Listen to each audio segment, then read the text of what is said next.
Chapter 1. July 7th, X377. A large number of dragons are flying in the sky of Ishgar continent, and each dragon exudes an extremely terrifying aura. Each dragon has the top power except for its own kind. It can be said that any member of the dragon family is enough to be described as the peak compared to the strong people of other races. However, at this time, the dragons that could almost sweep away everything in the past gathered together as if they were facing a great enemy, and the existence they faced was just a human who had never looked down on before. If someone had said in the past that a large number of dragons gathered together as if they were facing a great enemy because of a human, it would definitely be regarded as a joke by others, but if it is now, no one will question it. A mere human, a mere ant, dare you be so presumptuous? Today, Alfred, the Thunder Dragon King, and others will bury you here. Fellow dragons, roar with all your might. Let me show you our power. In the sky, a golden dragon that was much stronger than other dragons seemed impatient, or wanted to suppress the strong uneasiness in his heart, and roared at the human standing on the ground like an ant. The golden dragon slowly opened its mouth, and golden light began to flash inside its mouth. The extremely huge magic power began to boil in the body of the golden dragon, and terrifying electric currents continued to surge in the body of the golden dragon. Along with the movement of the golden dragon, the extremely huge magic power also began to emerge from the hundreds and thousands of other flying dragons in the sky, and colorful lights began to flash continuously in the sky of Ishgar. The unprecedented magic power of thousands of dragons seemed to resonate at this moment. The earth began to tremble and crack as if it could not bear even the weakest pressure aftershocks. Even the sky became gloomy and dim, a scene of the end of the world. In fact, for this world, the destruction caused by the collective violence of thousands of dragons can indeed be said to be the end of the world. The blood and tears you brought to our clan, we will return 100 times, 1,000 times, and 10,000 times. The roar of the Thunder Dragon King. As the voice fell, countless beams of light with a destructive aura rushed towards the person who had been standing quietly on the ground, and the sky roared, the earth was silent, and the ocean was silent. Facing the roar of thousands of dragons, everything in the world seemed to become eclipsed. Guyun looked at the thousands of beams of light with an extremely destructive aura rushing towards him, and his mouth curled up slightly. His slender palm gently placed on the hilt of the sword at his waist, and smiled. The dragons who have always been arrogant actually gathered together because of me and attacked me together. Interesting, it's really interesting. The proud dragons are afraid, right? Fear of me, a mere ant. Although he was talking with a smile, Guyun's eyes did flash with an unprecedented cold light. You have high wisdom but have lived like beasts for countless years. In other words, you are just beasts that can talk and cannot be educated. Faced with humans who also have high intelligence and live much better than you not only did not study hard, but bullied them wantonly. Do you want to prove something? Rely on your natural strength to prove your strength. Born with high intelligence and the world's top power, you have such excellent conditions but you are willing to degenerate. Just an ant, ha ha ha ha ha, what a mere ant. No roar, no ferocity, no madness. Faced with the roar of thousands of dragons, Guyun's heart was left with only calmness and indifference, absolute calmness and absolute indifference. Just as the dragons said, facing ants, is it necessary to roar with anger and madness? If the ants want to die, then you only need to kick them to death. Draw the sword and unsheath it. At this moment, there was silence between heaven and earth. At this moment, the world seemed to have lost all its colors at once, and everything stopped at this moment. When everything returned to normal, Guyun had long disappeared, and the thousands of dragons that had gathered together before also disappeared, as if they had never existed from the beginning. However, everyone was shocked to find that the Ishgar continent, which had existed for countless years, was divided into two parts at some point, a larger and a smaller continent. The larger continent inherited the previous name Ishgar, and the smaller continent was named the Western Continent. At the same time, in front of an extremely huge gate, 5 dragons were standing, and in front of each of the 5 dragons was a comatose human child. Compared to the current situation, everyone already knows that the same race has completely angered that guy, and there is no room for easing. Everyone has long recognized the horror of that guy. One of the red dragons, who looked very strong, said with a serious face, with a complex look in his eyes. After hearing the words of the red dragon, the other dragons all nodded with a serious face. If that's the case, then let's get started. I'll leave the rest up to you, Anahafatelia, Zeref Dragneel. The red dragon turned around and said something to the two people standing not far away, then turned into a red light and entered the body of a boy with cherry-colored hair. Accompanying the red dragon's actions, the other 4 dragons also turned into light and entered the body of the human child in front of them. After all the dragons were small, the huge door slowly opened, and after the 5 human children entered, it slowly closed again, as if nothing had happened from the beginning. Zeref, do you think they can do it? I don't know. Chapter 2. Standing on the top of the mountain, Guyun looked at the world in front of him, looked at the continent that he had divided into 2, and subconsciously was a little dazed, and fell into memories.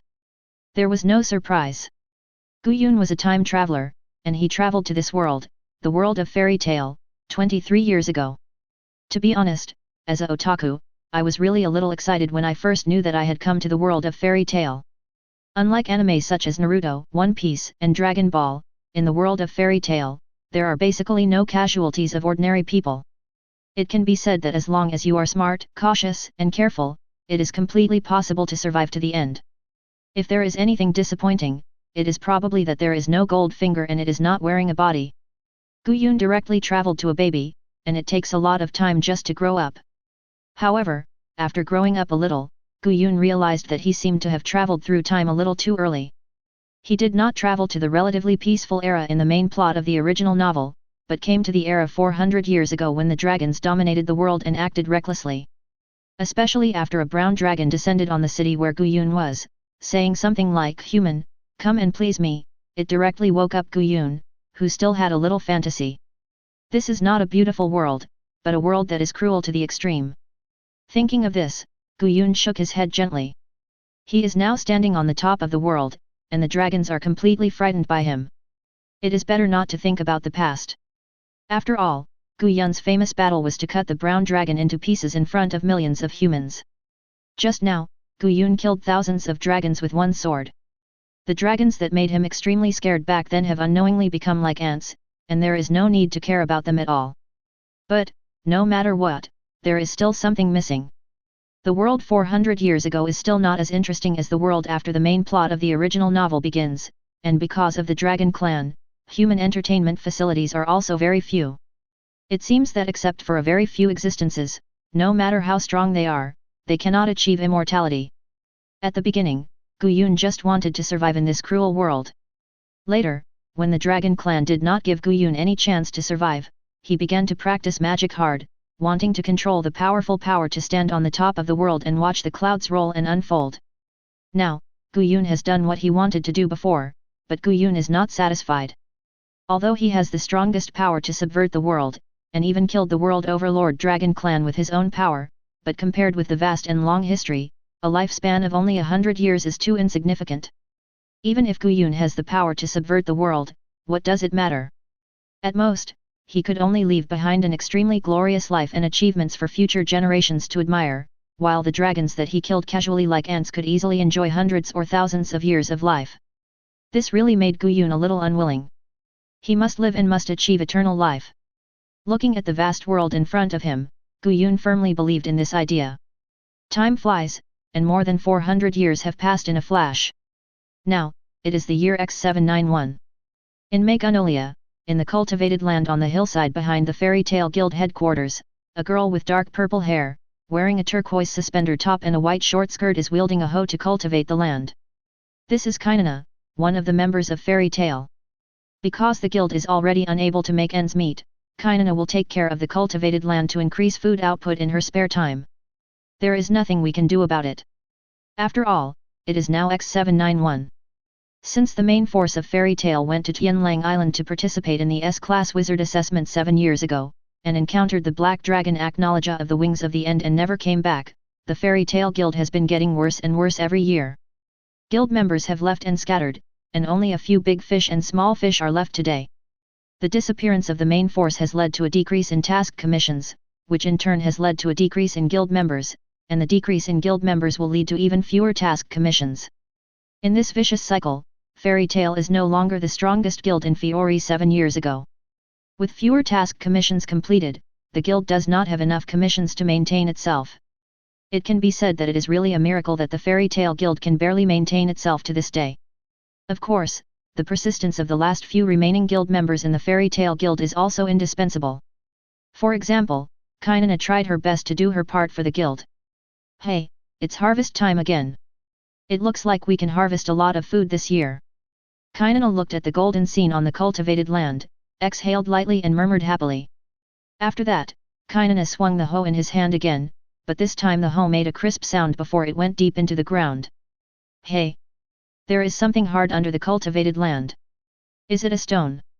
Kainana curiously poked the top layer of soil on the cultivated land, and a deep blue light was imprinted in Kainana's eyes. After finding out that there was really something under the cultivated land, Kainana became more curious and began to try to dig out the thing that was shining with deep blue light under the ground. Is this a coffin? Chapter 3. Kainana could sense the extraordinary nature of the ice coffin that he found by chance, so at this time, Kainana's decision was naturally to call everyone in the guild together to discuss how to deal with the ice coffin. You know, in the fairy tale world, the most abundant thing is the ruins of various magic eras. These ruins are often very dangerous, and you can be killed if you are not careful. Many wizards died in the dangers contained in the ruins themselves when they discovered the ruins. Guyun said before that the fairy tale world is a safe world only relatively speaking. After all, this is a real world. If you take the initiative to die, there is no need to say what the consequences will be. Even the protagonist Natsu and his group in the original work have 3 different futures, right? The first future is that they were wiped out by the Black Dragon Acknowledger of the Wings of the End in X798. The second future is that they were wiped out in the invasion of 10,000 dragons led by the Great Magician in X791. The third is a bright and hopeful future. In short, after thinking for a while, Kainana was ready to move the ice coffin she found to the guild to show it to others, and then Kainana easily lifted the ice coffin. The wizards in the fairy tale world are different from the magicians in the general Western world. The wizards in the fairy tale world are more like a kind of magic warrior. Because the magic power and vitality in the fairy tale world are closely related, the vitality of wizards with strong magic power is also very strong. Not only can they prolong their lives to a certain extent, but they can also make their bodies stronger and very resistant to beatings. The fact that there are few deaths in the original book is also related to this. Just as Kainana was carrying the ice coffin she found and walking towards the guild, Kainana did not notice that a very fine crack had quietly appeared on the ice coffin she was carrying, and this crack was constantly expanding. Well, it does look like a very unusual coffin, and it should have a long history. In the Fairy Tale Guild headquarters, a middle-aged man with black and purple hair looked at the ice coffin in the middle of the guild and said a little seriously, "We don't know who is lying in the ice coffin, and we don't even know whether he is really dead or alive. Relics are too dangerous and we can't deal with them. So, let's notify the Magic Council and let them deal with it, even if every relic symbolizes huge wealth." The middle-aged man standing in the Fairy Tale Guild with a cautious face is the 4th-generation president of Fairy Tale, Macau. Con Bolt. Of course, this president is not official yet, and an acting prefix must be added before the president. Although he has no strength and is just a B-level wizard, in the original book, the reason why Fairy Tale was able to survive those tenacious 7 years can be said to be largely due to Macau. Con Bolt. After all, sometimes, a guild cannot be established with just enthusiasm. Before, Fairy Tale was so high profile that many people were unhappy with it. Fairy Tale without a high-level position is easy to bully. Almost no one thought that the main force of Fairy Tale on Tianlang Island could survive. It was not easy for Macau. Con Bolt to support Fairy Tale. Then give this ice coffin to the Magic Council. I remember that the Magic Council will give some compensation to the wizard guilds that voluntarily hand over the ruins or provide the location of the ruins. After hearing Macau's words, a fat man with black hair who was eating 2 huge pieces of barbecue in his hands said vaguely, "I think with that compensation, our pressure in the recent period should be much less. It can more or less deal with the greedy ghosts of the Dusk Ghost. But even if we give this ice coffin to the Magic Council and get a compensation, it is still not enough to repay all the debts. If we can't repay the debts of the greedy ghosts of the Dusk Ghost, I'm afraid." The yellow-haired man sitting next to the black-haired fat man was a little pessimistic. Because the yellow-haired man knew very well how much foreign debt the Fairy Tale Guild had owed by forcing it to run. Even though the compensation reward for handing over the ruins by the Magic Council has always been very generous, the generosity of the compensation reward is also based on the grade of the ruins. Obviously, even if the ice coffin Kainana found is a relic, it is probably a small relic, and it cannot get too much compensation from the Magic Council, at least it is definitely not enough to repay the debt owed by the Fairy Tale Guild. Jet, at least the compensation from the Magic Council is better than nothing. With the compensation from the Magic Council, we can at least breathe a sigh of relief. We should worry about the future later. In my opinion, it's just that Droy, you are too relaxed. Look at you, how fat you are. What? Are you trying to say that I'm fat again? What else? The two fat and thin duos who quarreled for no reason are members of the Lane Engine team that teamed up with Levy in Fairy Tale. They are Jet, who uses the magic of Divine Feet, and Droy, who uses plant magic. Hey, it's still a sum of money. Let's go, Macau, and contact the Magic Council. Looking at the quarreling Droy and Jet, the uncle smoking not far away said helplessly to Macau. Bang! At this moment, the already slightly worn-out door of the Fairy Tale Guild was kicked open, and 5 ruffian figures appeared in the sight of the Fairy Tale people. The originally harmonious atmosphere suddenly became oppressive. These 5 uninvited guests were the magicians responsible for collecting debts from the Dusk Ghost. Nothing good would happen every time they came. It's still the same as usual, so deserted in broad daylight. At this time, the cracks inside the ice coffin had begun to spread wildly, and a few pieces of ice began to fall off the ice coffin quietly, and no one noticed this series of changes in the ice coffin. Chapter 4. The Ghost of Dusk is a new guild that quickly replaced Fairy Tale after its decline. When Fairy Tale encountered difficulties before, it lent Fairy Tale a loan to help it continue to support itself, but it was unexpected that the loan was a loan shark, which completely trapped Fairy Tale. It can be said that the fact that Fairy Tale could fall to such a level is largely related to the Ghost of Dusk. After all, Fairy Tale is not what it used to be. It can only barely pay the interest every month. Even now, because there are no missions commissioned every month, even the monthly interest can no longer be paid. The next thing naturally became simple. The Wizard of the Ghost of Dusk came to collect the debt, and since Fairy Tale had not paid the debt at this time, of course it really had no money to pay the debt. The Dusk Ghost Mage, who couldn't collect the debt, naturally couldn't leave Fairy Tale happily, and started to smash things in the Fairy Tale Guild. As the party who owed money and debts, the Fairy Tale members could only clench their fists and endure, even though Fairy Tale was in such a state that it could still beat the Dusk Ghost. Ha ha ha, so useless, is this the Fairy Tale, the first guild in Fiori? The leader of the Dusk Ghost debt collection team, the mage holding a huge mace in his hand, looked at the Fairy Tale people who were enduring and said with disdain, "It's really funny, let's go back, hey. Putting a coffin in the guild is really interesting, what? Are you going to give up and run away?" Because the furniture in the Fairy Tale Guild had been smashed, the ice coffin standing in the middle of the guild became more eye-catching. The Mace Wizard looked at the Fairy Tale people and grinned, "This is not okay. You can give up, but no one can run away when they owe us Dusk Ghost's money, understand?" As he spoke, the Mace Wizard swung the mace in his hand towards the ice coffin. "Hey!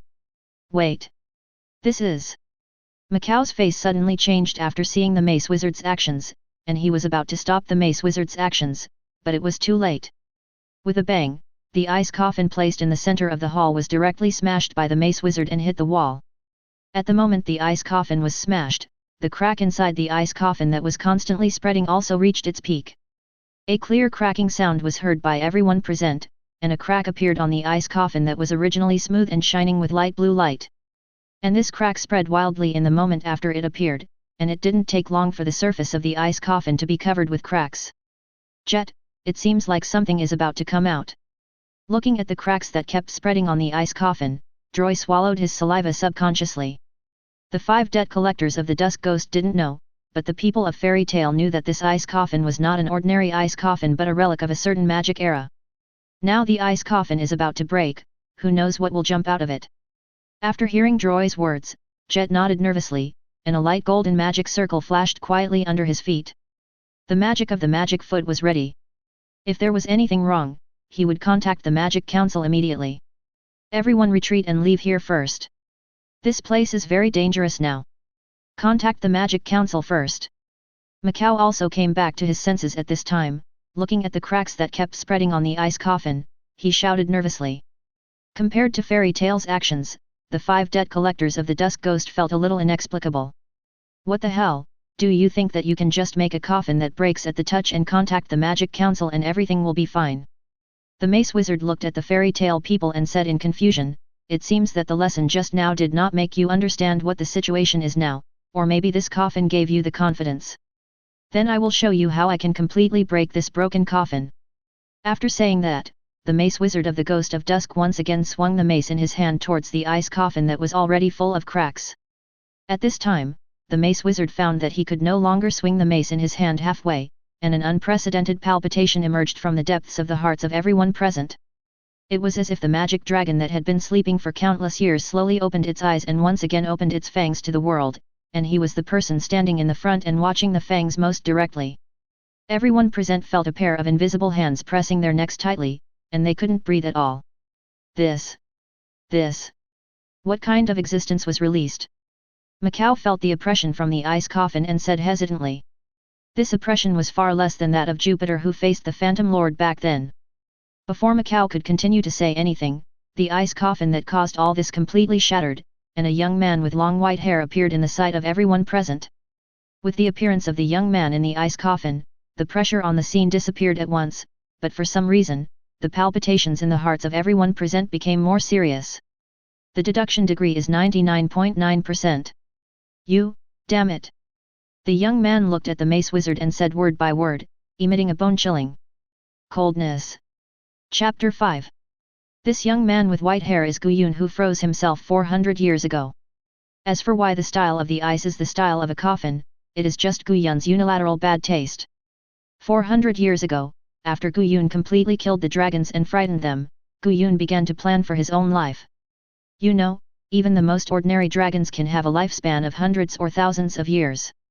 It doesn't make sense that he can only live for 100 years and turn into a pile of yellow earth after 100 years. So Gu Yun began to study magic that can make him live long or even immortal. Unlike other magicians in the fairy tale world, Gu Yun can experiment one by one through various conjectures on the earth about prolonging life, longevity, and immortality. For example, first achieve physical immortality through magic, and then achieve spiritual immortality by studying the soul and strengthening the soul. The combination of the two is the real immortality. Although the general goal was very simple, when Gu Yun really started to study and do it, he found it was very difficult. It was definitely not something that could be studied thoroughly in a short time or even in his lifetime. If there was no time, then try to give yourself more time. So under the premise of ensuring that the mind could function normally, Gu Yun froze himself in an ice coffin and began to study the magic of immortality. Gu Yun did not need to worry about the lifespan of the soul and spirit for the time being. In fact, the reason why most people died was not because of the soul and spirit, but because the body was no longer able to continue to function. After 400 years of research, Gu Yun had already achieved physical life extension and longevity, that is, to increase the strength of cells and increase the number of cell divisions, so as to achieve the purpose of longevity. However, just when Gu Yun was about to study infinite cell division, he was interrupted by a mace from the mace wizard. You must know that immortality is easy to obtain, but immortality is hard to find. Immortality is something that can only be encountered but not sought. If he is unlucky, even if Gu Yun's research progress has reached 99.9%, the last 0.01% progress will never be reached in his lifetime. How can Gu Yun not be furious? The unprecedented materialized magic power is boiling wildly in Gu Yun's body, and the earth begins to tremble and crack wildly. The originally cloudless sky suddenly becomes gloomy, and the oppression far exceeds that of thousands of dragons, making the world tremble. This kind of magic is horrifying. Even the 10 wizard saints are far inferior to it. What era is that ice coffin from?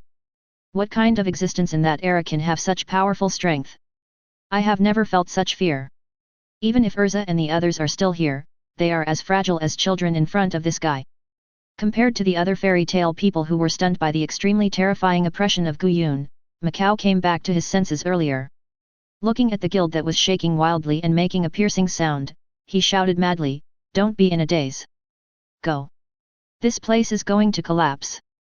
After hearing Macau's crazy shouting, all the people who were stunned barely came to their senses and tried to run out of the guild. Gu Yun did not stop these irrelevant people, but the mace wizard who disturbed Gu Yun could not do it. But then again, the mace wizard was the closest to Gu Yun.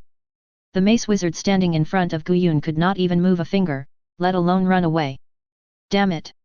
I can't move.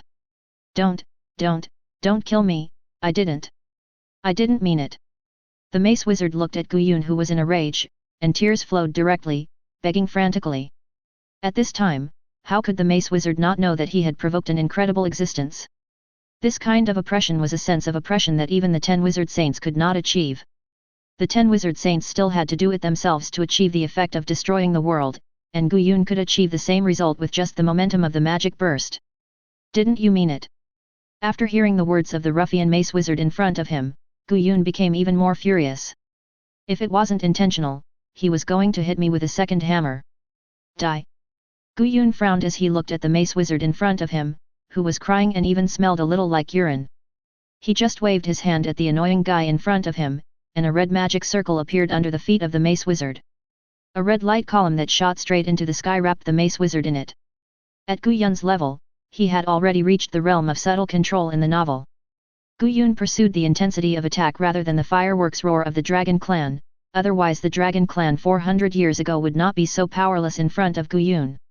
At the same time, the doomsday scene just now gradually subsided after Gu Yun killed the mace wizard. Molecular reorganization. Looking at the messy environment around him, Gu Yun also felt a little uncomfortable, and directly used the magic he had researched to reorganize and renovate everything around him. So, in the astonished eyes of Macau and others outside, the originally dilapidated guild building suddenly became brand new, and even the furniture that was smashed by the 5 members of the Dusk Ghost Debt Collector group was repaired and reorganized by Gu Yun. After restoring the building that was about to collapse to a brand new look, Gu Yun poured himself a glass of juice at the bar and sat down at a random seat, and began to look at the surrounding environment. 99.9% is 99.9%. Anyway, even if the body really achieves immortality, the soul still needs to spend more time to study and research. But then again, it's really a coincidence that the place where I woke up was actually in the Fairy Tale Guild. Gu Yun, who was leisurely drinking a sip of juice, also noticed the guild emblem in the guild building at this time, and chuckled, "It seems that I have been sleeping for a long time.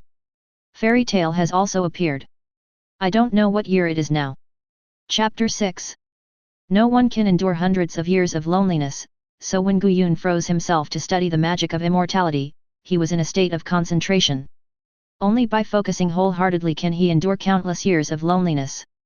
Of course, it was because of this that Gu Yun did not feel the passage of time, just like a long period of days. When he came to his senses, he found that hundreds of years had passed and the sea had turned into mulberry fields. And just as Gu Yun was sighing in the new Fairy Tale Guild building, the series of effects caused by Gu Yun's anger just now did not end because of Gu Yun's calmness.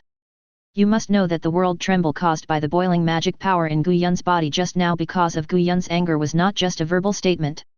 In the original anime, the earth shattering caused by the full firepower of the 10 wizard saints was just an exaggerated modifier. If Gu Yun really let the magic power in his body explode and boil in all directions, then it would really be enough to destroy the world. Therefore, the series of impacts caused by Gu Yun just now have just begun. For example, after Gu Yun calmed down, the highest supervision organization of wizards on the Ishgar continent was responsible for inspecting various wizard guilds, punishing guilds that violated the rules, and reaching offensive and defensive alliance agreements with various countries. Meeting room of the Magic Council headquarters. You all have seen the magic factor data report just now. In the conference room, a white-bearded old man wearing a cowboy hat and with 2 wrinkles on his face said seriously, "Extremely powerful magic factor fluctuations have appeared in Magnolia, Fiori Kingdom, which are far more powerful than the limit."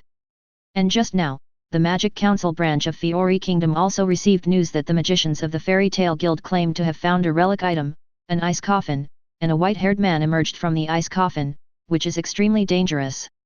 Everyone, please express your opinions. The powerful unknown magician may have even violated the laws made by our Magic Council. The life and death of the sea-level magician Dibbo, who currently represents the Dusk Ghost of the Magician Guild in Magnolia, is unknown. The white-bearded old man who spoke first is the current Magic Council speaker Gulandoma. 7 years ago, after the previous Magic Council was destroyed by Jalal and Altair, he successfully ascended the throne of the Magic Council speaker. Humph, what else can we do? After hearing what Speaker Gulan said, a middle-aged counselor next to him sneered and chuckled, "Of course, we need to confirm whether the other party is dangerous, and then confirm whether the other party has violated the magician law formulated by our Magic Council. If the magician law is violated, should our Magic Council pretend that nothing has happened? I just read the report. The unknown magician who came out of a certain ruins may have killed the sea-level magician Dibbo of the Dusk Ghost, and has obviously violated the magician law formulated by our Magic Council. For such dangerous magicians who violate the magician law, our Magic Council will naturally impose sanctions and trials. However, the magic factor fluctuation just now was indeed very strong. Let's not talk about whether the magic factor fluctuation of this degree was caused by human beings, but for the sake of safety, we should send the Crescent Knights over. Indeed, this level of magic factor fluctuation is indeed horrifying. I have never seen such a strong magic factor fluctuation. By the way, the 4th Forced Supervision Force is free, so let the captain of the 4th Forced Supervision Force, Lahar, lead the 4th Forced Supervision Force and the Crescent Knights. Agree, if necessary, we can directly imprison them by force to ensure the dignity of our Magic Council. Second. Seeing that the results had been discussed, the chairman of the Magic Council, Gulen, spoke again. It seems that everyone has already reached a result. I also second the result of this meeting and will not use the veto power. The captain of the 4th Forced Supervision Force, Lahar, will lead the 4th Forced Supervision Force and the Crescent Knights to Magnolia, the Kingdom of Fiori, to investigate the situation and confirm whether the target has violated the magician law. If necessary, they can be directly forcibly imprisoned. This meeting is over. As the meeting between the chairman of the Magic Council and the members ended, the Magic Council started to turn rapidly like a clockwork gear. The 4th Forced Supervision Force and the Crescent Knights, led by the captain of the 4th Forced Supervision Force, Lahar, quickly rushed towards Magnolia, the Kingdom of Fiori. At the same time, after seeing the actions of the Magic Council, the other alarmed forces all calmed down and prepared to wait and see what would happen between the Magic Council and the existence that caused such a big commotion just now. Originally, because the main force of Fairy Tail disappeared, the world that was like a dead pool of water came alive again. Gu Yun's awakening was like a spark that was about to set the prairie on fire, igniting this fuse in advance. At the same time, the Fairy Tail people who had already passed the message to the Magic Council looked at the guild that was suddenly renovated inexplicably, but they didn't know what to do next. The other 4 members of the Dusk Ghost debt collection team didn't know what to do next. Should they abandon their captain whose life or death was unknown or leave? At this time, these Dusk Ghost wizards had completely lost their temper when they smashed things in the Fairy Tail Guild building. They were at a loss like children. Speaking of which, should we go in and take a look? At this time, Kainana looked at the silent people and the renovated building and said hesitantly, or should we wait here for the people from the Magic Council to come? Of course, we should wait here for the people from the Magic Council to come and deal with this matter. You have seen how terrible that guy was just now. If we go back now, we will definitely die a very ugly death. After hearing Kainana's words, Droy directly objected, with a look of horror on his face, and he was obviously frightened by the commotion Gu Yun had just made. Chapter 7. No, let's go back. At this time, Macau, who always seemed to be timid, cowardly, and submissive, gave a different response. After seeing the stunned eyes of everyone around him, Macau explained seriously, I believe everyone has just seen the strength of that person. If that person really wants to kill us, can we escape? No, even my magic of divine feet can't escape from that guy, and I can't even move. Jet also expressed his opinion at the side. Just now, when Gu Yun was furious because he was interrupted by the mace wizard at the most critical moment of his research, Jet wanted to directly activate his magic of divine feet to quickly leave the guild and inform the Magic Council, but found that he couldn't activate magic in front of Gu Yun. Facing the unprecedented pressure of magic power, the condensed magic circle collapsed instantly at the moment of condensation, and the magic could not be activated. So, since we have no way to escape, why are we so scared? Macau looked at everyone present and said with a smile, besides, they helped us renovate the guild building, so they are more or less guests of our Fairy Tail Guild. How can we all run away when there are guests sitting inside? At this time, Macau threw away his previous cowardly and submissive image and showed a strong courage that had never appeared before. It must be said that there is a reason why the Fairy Tail Guild was able to survive in such a difficult 7 years. After hearing what Macau said, everyone in Fairy Tail thought about it for a while and found that what Macau said was indeed very reasonable. Maybe they were still a little afraid of Gu Yun, but they all agreed with Macau's idea of going back. Then, in the eyes of the remaining 4 wizards of the Dusk Ghost who looked at him as if he was mentally retarded, Macau led the remaining members of Fairy Tail to walk back to the direction of their own guild building that had been inexplicably renovated. Finally, after Macau and the others returned to the guild, they saw a guy sitting in his own guild drinking juice. He even said something very familiar. "Welcome back." Gu Yun looked at Macau and the others who had returned to the guild and said with a smile, "I helped you renovate the dilapidated guild. It should be okay to drink some of your juice as a reward." "No, no problem." Macau looked at the guild in surprise, and was even a little absent-minded. Ever since Makarov took Urzanatsu and most of the main forces to Tianlang Island to take the S-class wizard assessment and never returned, the fairy tale guild building has become more and more dilapidated year by year. It looks so new now, and it was only seen 7 years ago when everyone was still there. After a little sigh in his heart, Macau immediately came back to his senses. Although he was very happy that the guild was renovated, Macau still had one most important thing to confirm. "Hey, I want to ask, where is Dibbo?" Macau looked at Gu Yun with a serious face, his face was full of a serious expression that he had never had before, and asked seriously, "Where did the mace-using wizard who just disturbed you and made you angry go?" As Macau's voice fell, the other fairy tale people who were still curiously observing the guild that suddenly looked new also reacted at once, and their slightly relaxed expressions became tense again. "Yes, where is Dibbo?" Just now, the fairy tale people and the other wizards of the Dusk Ghost did not run far, and they did not see Dibbo, the mace-using wizard, leaving the newly renovated guild building at all, but now Dibbo was not seen in the guild. So there is no need to say what the situation is now. In fact, Gu Yun did not hide anything, nor did he feel that there was any need to hide anything. Of course he died. Gu Yun looked at Macau and others who were horrified and chuckled, saying, "It's really lucky that they disturbed me at the most critical moment. I have to say that the wizard named Dibbo was lucky." As he spoke, Gu Yun drank a sip of juice in front of everyone. The main plot time period in the original fairy tale is indeed very peaceful and there is nothing wrong with it. After all, there are wizard laws formulated by the Magic Council to constrain all wizards in the open. However, the world where the Dragon Clan dominated the world 400 years ago was different. The saying that all humans gathered together to fight against the dragons in the face of a great enemy was a complete joke from the beginning. It was an extremely cruel world. Because the Dragon Clan was rampant, everyone was in danger. Most humans wanted to enjoy themselves before being toyed to death by the Dragon Clan, especially the wizards who mastered extraordinary powers. You know, there was no magic council to supervise the world 400 years ago, and there was no magic law to constrain magicians. Magicians with strength far beyond that of ordinary people could really do whatever they wanted. That was an era when evil spirits were rampant, and it was an era when evil spirits were more terrifying than dragons and demons. Some of the evil spirits' behavior even made those dragons feel a little chilled, and those demons felt a chill in their hearts. Gu Yun killed many dragons, yes. However, Gu Yun killed more evil spirits in human skin. It can be said that although history calls Gu Yun a dragon slayer, 90% of the blood on Gu Yun's hands is the blood of evil spirits of the same race. Gu Yun is not only a dragon slayer, but also an executioner, and the most vicious person. Of course, having said that, the times are indeed different from 400 years ago. There are clear laws to constrain the powerful wizards. So after hearing that Gu Yun killed the mace wizard named Dibbo, everyone looked at Gu Yun with a different look. This guy is really dangerous. Chapter 8. Dead, dead, dead.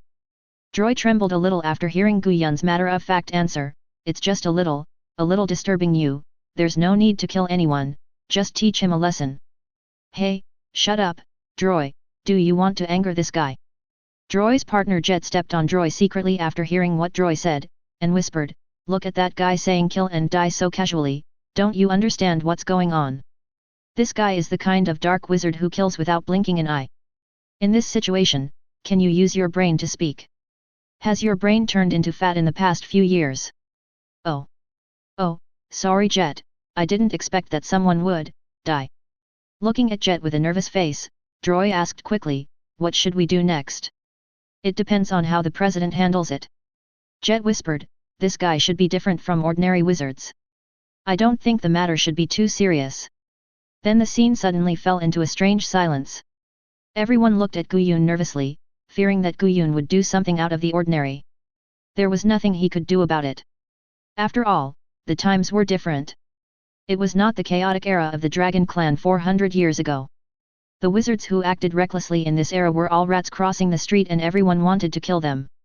Gu Yun looked at the scene that suddenly fell into silence and roughly knew what Macau and others were thinking.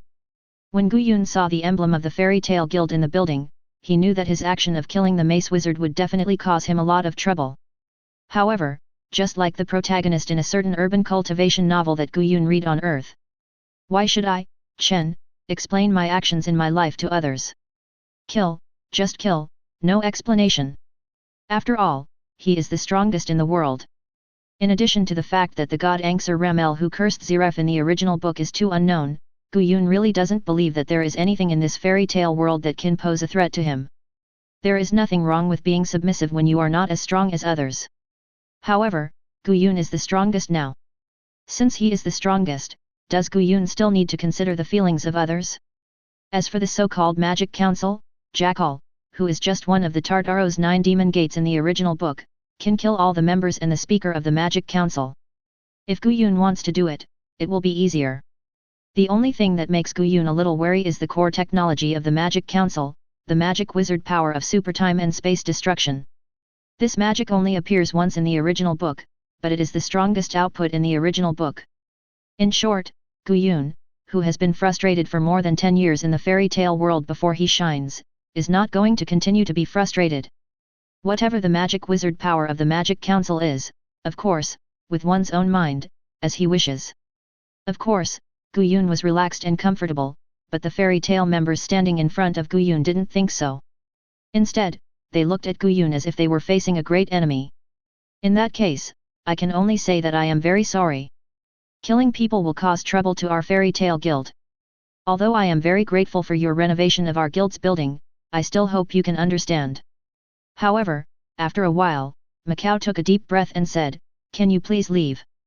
As Macau's voice fell, the already quite depressing atmosphere solidified instantly. Whether it was Droy, Jet, or Kainana who discovered Guyun, all of them became nervous involuntarily. Everyone was ready to fight at this moment. It's funny to say that the fairy tale members can endure the bullying of the Dusk Ghost, but they are mentally prepared to fight at any time when facing Guyun, the murderer. That's right, whether it is Macau or other members, they are very excellent. This is something that cannot be denied. After all, if they don't do this, Fairy Tail may not survive the blank 7 years. Without the powerful strength, Fairy Tail will definitely die ugly if he continues to do things like before. But it is not wrong, even if it is because of the different standpoints, Guyun still feels inexplicably funny.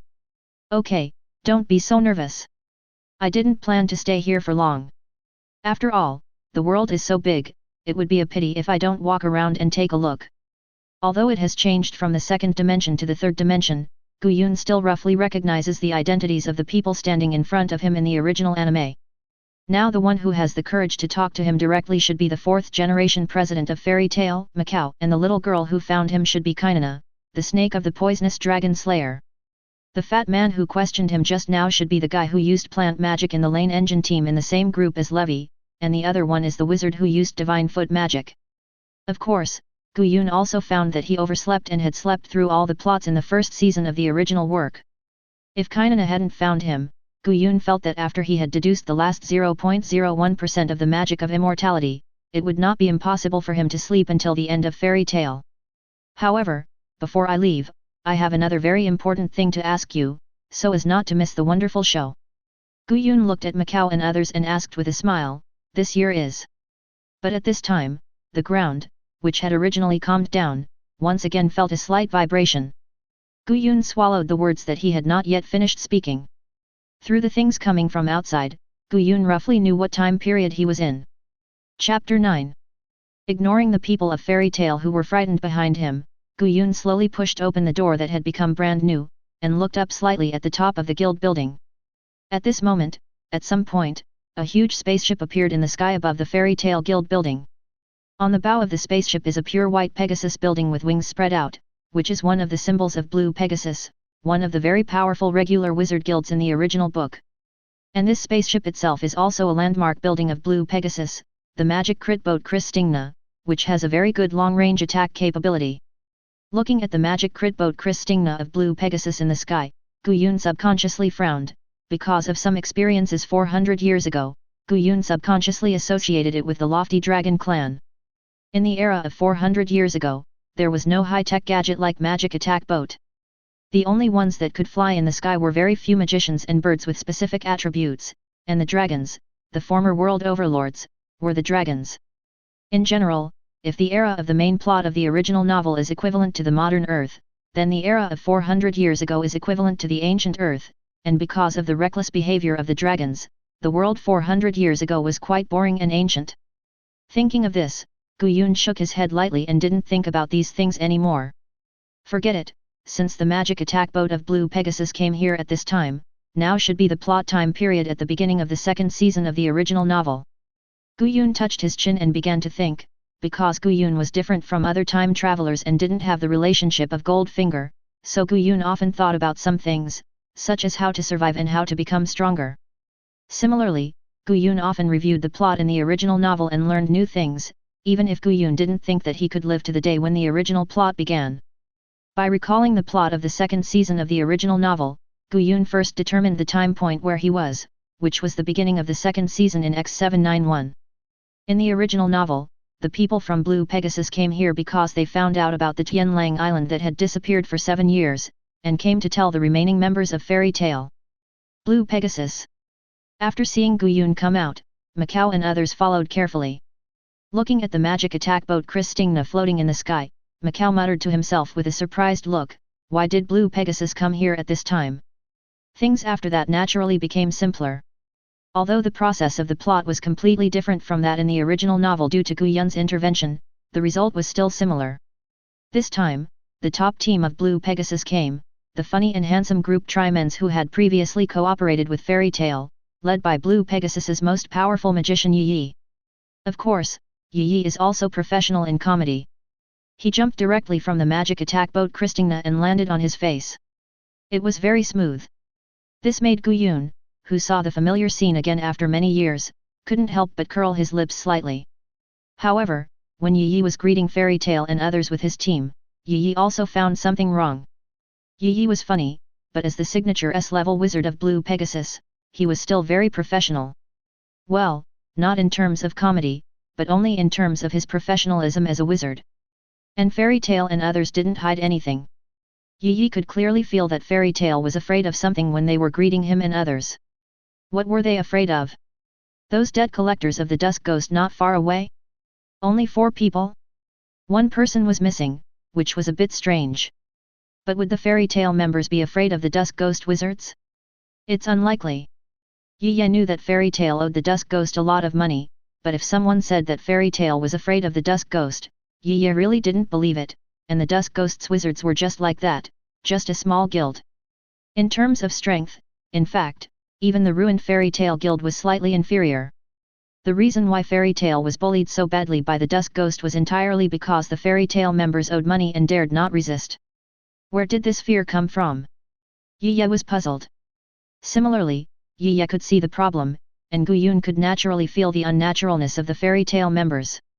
After all, the shock that Gu-yun brought to everyone just now was too strong. Thinking of this, Gu-yun shook his head helplessly, and was unknowingly frightened. 400 years ago, although Gu-yun was feared and terrified by many people, there were more people who regarded Gu-yun as a savior-like existence, the only peerless strongman who could face the Dragon Clan head-on. Since he had disturbed others, Gu-yun was not going to stay here any longer. Now was the beginning of the second season of the original story, and there were still several days before the return of the main force of Fairy Tail.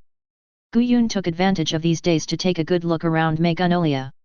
After all, compared with 400 years ago, the main storyline of Fairy Tail 400 years later was completely equivalent to a modern society on the magic side, which gave Gu-yun a sense of nostalgia. It would be even more perfect if he could research computers and networks on the magic side. However, at this moment, Gu-yun slowly stopped his steps, and the variables came. Men, sir, can you please stop for a moment, can you tell me where you hid Mr. Dibbo? Yi Yi's voice came slowly from behind Gu-yun, and standing behind Yi Yi were the 4 debt collectors of the Dusk Ghost. Chapter 10. There is no doubt that the 4 Dusk Ghost debt collectors told Yi Yi what happened just now. If it was just like this, it would not be a big deal. In the past, Fairy Tail often knocked out wizards from other guilds and waited for people to pick up the body in a corner. Everyone was an adult, so what was there to worry about if they disappeared for a while?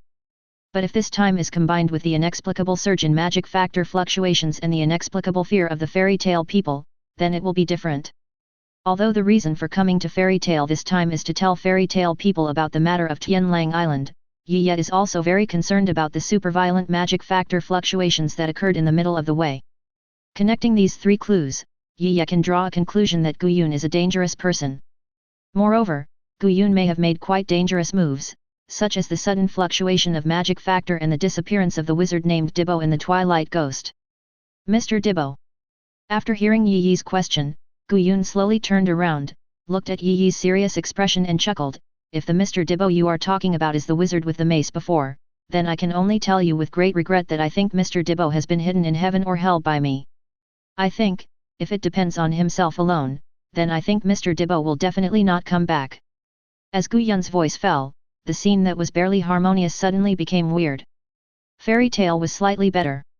Guyun's previous performance had made everyone in Fairy Tale more or less mentally prepared.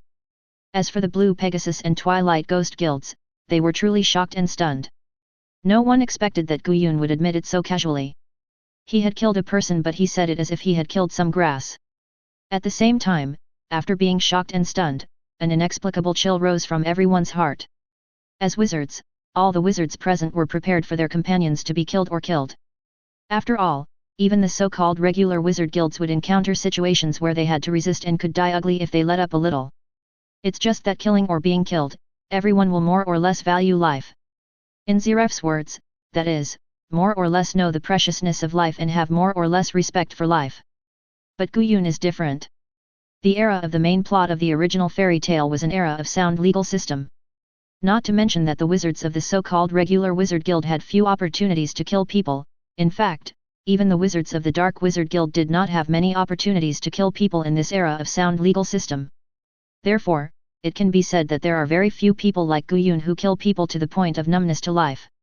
It's not that there aren't any, but generally speaking, people like this will be forcibly imprisoned and tried by the Magic Council, and won't have any chance to come out and do evil. Master Yi. Teacher Yi. Big Brother Yi. What should we do now? Should we just take action? X3. After hearing what Guyun said, the three members of the Tri-Men's team rushed over to block Yi and took a fighting stance against Guyun. However, when they saw Yi's expression, they all consciously quieted down, because they saw an unprecedented serious expression on Yi's face. They knew that Yi was angry, and the fury was unprecedented. In the original work, Yi, who always appeared in a funny way, once became serious. It meant that Yi was really angry. The more serious he was, the angrier he was. There was no situation that could make Yi so serious. "Men." Yi looked at Guyun seriously. This young man with white hair and extreme indifference to life said slowly, "Killing is not a joke. I hope you can reorganize your thoughts and words before speaking. Otherwise, I am afraid that you can't leave like this today. I will personally detain you to the Magic Council for forced imprisonment." After that, a huge pressure began to slowly emerge from Yi. This was the pressure brought by the huge boiling magic power in Yi. As an extremely old S-class wizard, it must be said that the magic power in Yi is already very close to the level of 10 wizard saints. Or, if there are only 10 places for 10 wizard saints, then Yi might be the 11th 10 wizard saints, with the terrible magic power that changes the sky, boast, and the earth, Zhang, Shu, color, Shi. Oh. That's interesting. Then, Blue Pegasus Yi, I'm curious about how you can keep me here.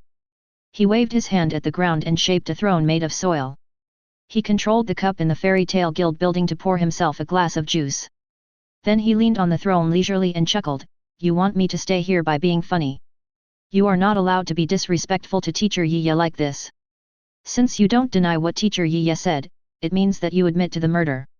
A fair-skinned blonde handsome guy in front of Yi couldn't stand it anymore and roared at Guyun, "Let the pure snow punish you, white roar." This is one of the members of the Tri-Men's team led by Yi, Yvonne Tyram codenamed Holy Knight. He has snow magic and can control snow at will. He is a veteran A-level wizard with quite good strength. The white spiral wind wave composed of snow quickly attacked Guyun. The cold wind blades alone made people feel like they were being stabbed by a blade. One can imagine how terrible it would be if it really hit the body. It can be said that he is worthy of the strength of a veteran A-class wizard. But too naive. Another dimension. Chapter 11. In the shocked eyes of everyone around, Gu Yun gently extended his index finger and gently drew an invisible line in front of him, blocking all the impacts. No, it can't be said to be blocked, but it is similar to the effect of being close yet far away in the fairy martial arts novels. The magic launched by Yvonne did not show any signs of being blocked. It continued to attack the direction where Gu Yun was, but it could not fly. It was obviously just a very short and fleeting distance, but it was like an invisible natural chasm. It's really a clumsy use of magic. But this can't be blamed on you. After all, it's not just you. Most of the magicians in this world use magic so crudely. I was troubled by this matter for a long time. Gu Yun looked at Yvonne with a horrified face, chuckled, sighed a little, and recalled the bitterness of the past. Because of the lack of gold finger, Gu Yun had a very difficult time when he first came to the fairy tale world 400 years ago. Facing the era of extreme chaos and everyone being like evil spirits, Gu Yun naturally wanted to become stronger. Gu Yun's goal at the beginning was really simple, just to have the power to survive. Then in the process of searching for power, Gu Yun encountered the most annoying thing when he watched fairy tale on Earth before, that is, although all humans in the fairy tale world have magic power in their bodies, not all of them are wizards, and not all of the magic power in their bodies can release magic, especially combat magic. And those powerful wizards either have powerful magic because of some opportunity or are born with powerful magic. To be honest, Gu Yun was really splashed with dog blood at that time. No wonder the humans in fairy tale 400 years ago were bullied so badly by the dragons. So becoming strong depends on natural. In the fairy tale world, magic is intertwined with vitality, so most wizards rely on the growth of age and vitality to naturally enhance magic. Even the growth of magic, which is closely related to magic, is like this, not to mention magic. Magic is almost always a certain flame, a certain ice cube, or a certain light column. In short, it is all about releasing magic, and all of them are quantitative changes. Quantitative change to a certain extent can indeed cause qualitative change. Gu Yun does not deny this, but if it can cause qualitative change, why not start with qualitative change? For example, what Gu Yun is doing now. The use of snow magic is not just to create a blizzard. If you can control the molecular structure of snow and reorganize it, then snow magic can also do the same. Maybe it's too early for you to talk about molecules now, so let's put it another way, pure extreme compression. In the shocked eyes of everyone around, a large amount of snow condensed and compressed in front of Gu Yun, and finally a huge ice blade appeared in front of everyone. It was obviously snow, but it turned into ice directly after extreme compression. After casually picking up 2 small ice cubes and putting them into the juice, Gu Yun waved his hand casually in the direction of Yvonne, and the huge ice blade directly cut through the white roar of snow magic released by Yvonne like cutting tofu. The vast white torrent had no way to shake the huge ice blade condensed by Gu Yun. Yvonne, be careful. Air barrier. After seeing the ice blade released by Gu Yun easily cut through Ivan's big move, a member who used air magic quickly blocked in front of Yvonne and released defensive magic. This is another member of the Tri-Men's team, Lian Chiyu, codenamed Kanjai, who is also a veteran A-level wizard with very practical air magic, and has made achievements in both attack and defense. But the more shocking situation came. Even the defensive magic air barrier released by Lian, emphasized, this is a man, still couldn't stop the ice blade from advancing a little bit. It was still as easy as cutting a piece of tofu. Although Gu Yun was just a piece of ice blade condensed casually, its hardness and strength had long exceeded the absolute ice purity released by Uru in the original book by consuming all his vitality. In fact, let alone A-level, even S-level, 10 wizard saints level existences can't break it. If it is a strong man at the level of Hades, he can try it a little. At this time, Yi Yat, who had been wearing a serious expression on the side, naturally would not continue to watch by the side. The magic power in his body that was extremely close to the level of 10 wizard saints burst out and instantly came to Yvonne and Lian. Yi Yat, who was completely serious and solemn, was definitely a powerful and terrifying wizard, and was definitely worthy of the title of the strongest man in Blue Pegasus. Well, the president of Blue Pegasus, Bob, was ASE, not a man. Men, this is no longer an enemy you can handle. Leave it to me, Yi Yat. You, fairy tale, and the dusk ghost over there, leave here quickly. This person is the most vicious person I have ever seen in my life. His disregard for life is chilling. No matter how strong you are, I will personally detain you in front of the Magic Council today and force you to be imprisoned. Feel my charming fighting scent, enhanced scent, 0 distance inhalation, power scent. Yi directly inserted 2 test tubes emitting yellow breath into his nostrils. Yi, who was less than 1.4 meters tall, instantly turned into a muscular giant of 3 meters tall, roaring at Guyun, "Men!" Boom! A huge roar sounded, and in the horrified eyes of everyone, the old S-class wizard who burst out with all his strength, the strongest man in the Blue Pegasus Guild, Yi, was pushed nearly 100 meters away by the ice blade condensed by Guyun and fell in a ruin. Chapter 12. Master Yi. Big Brother Yi. Teacher Yi. Are you okay? X3. After seeing Yi being defeated by Guyun so decisively, the 3 members of Yi hurried to Yi's side and looked at Guyun, who had not moved since the beginning and was leaning on the throne drinking juice, with a vigilant look.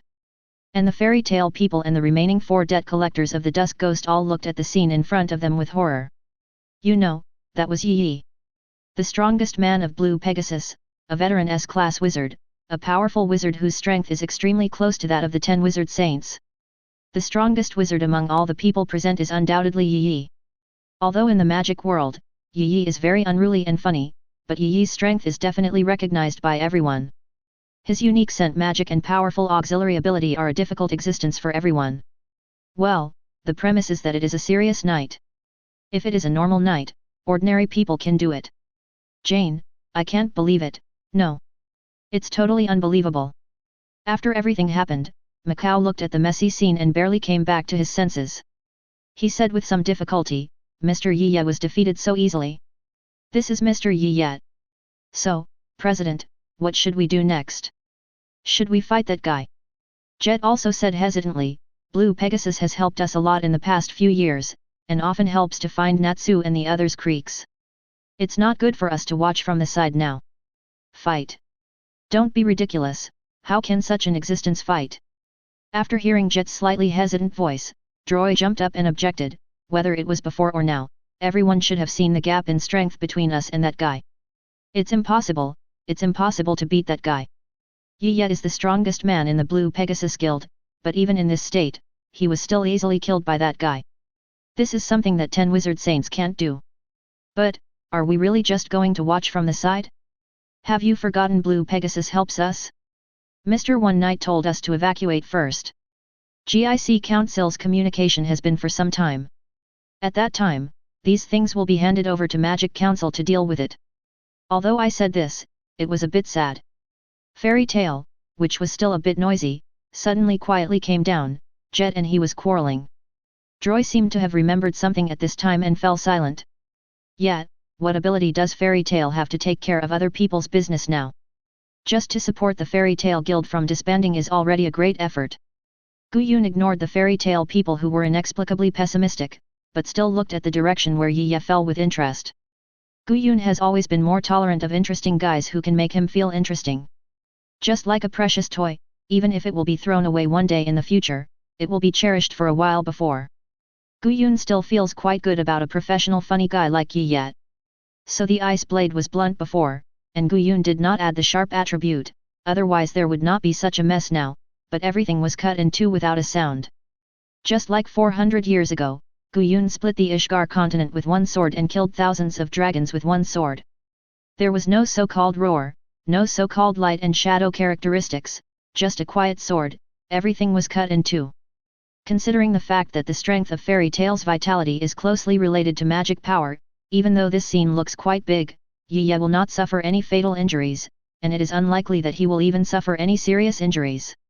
Although Yi is very powerful, his scent magic is actually more inclined to the auxiliary type, enhancing strength, speed, defense, etc., and even has a scent that can heal injuries. It is because of this that Guyun is sure that Yi will be fine and can continue to please himself. Guyun doesn't mind letting Yi kill some of his boring time. These days, Otherworld doesn't have internet Wi-Fi or computers, so he can only find something to entertain himself. President Macau is right. No matter what we do, we need to do it within our capabilities. Leave the next thing to us, Blue Pegasus. You don't have to worry at all. I am Yi, the strongest man of Blue Pegasus. Yi, under the healing fragrance, is invincible. Yi, in the state of a devil muscle man, stood up again from the ruins. Surrounded by the green fragrance, the flesh wounds on his body disappeared rapidly, and he inserted 4 test tubes into his nose again, saying, "And because of my height, my nose has also become larger, increasing the speed fragrance and defense fragrance." Men. Chapter 13.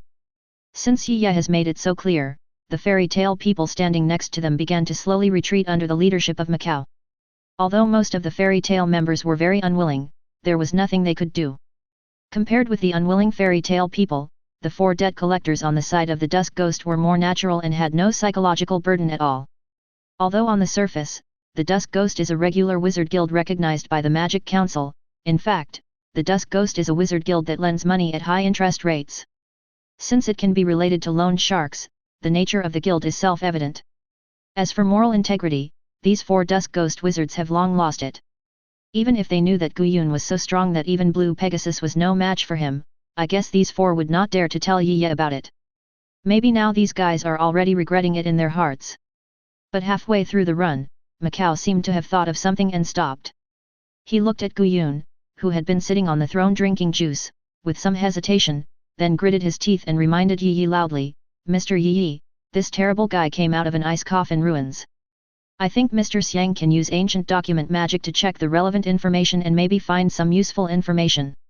After that, Macau did not wait for Yi to reply, and left quickly without looking back. After all, he had seen Guyun's performance just now, and Macau was not sure whether his reminder to Yi would anger Guyun. In Macau's eyes, Guyun was the kind of guy who didn't take human life seriously and was chilling. But Guyun didn't care about this kind of thing. Anger himself? Don't take yourself too seriously, Guyun really doesn't think there are many people who are qualified to anger him. Not every weak person can be as lucky as the wizard with a mace to disturb him.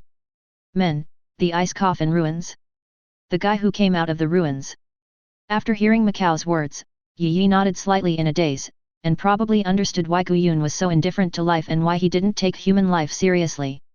Yi also knew about some of the chaos in the past era. If a person from the past era suddenly came to the present, then such indifference to life would not be incomprehensible. After all, the Magic Council only completely stabilized the order and formulated the magician law in the last 100 years. Yvonne, Lian, you two come with me to hold this guy. Xiang, you use the ancient document magic to check the guy's information. Such a powerful existence cannot be left without leaving traces in history. The enemy knows something about us, but we know nothing about the enemy.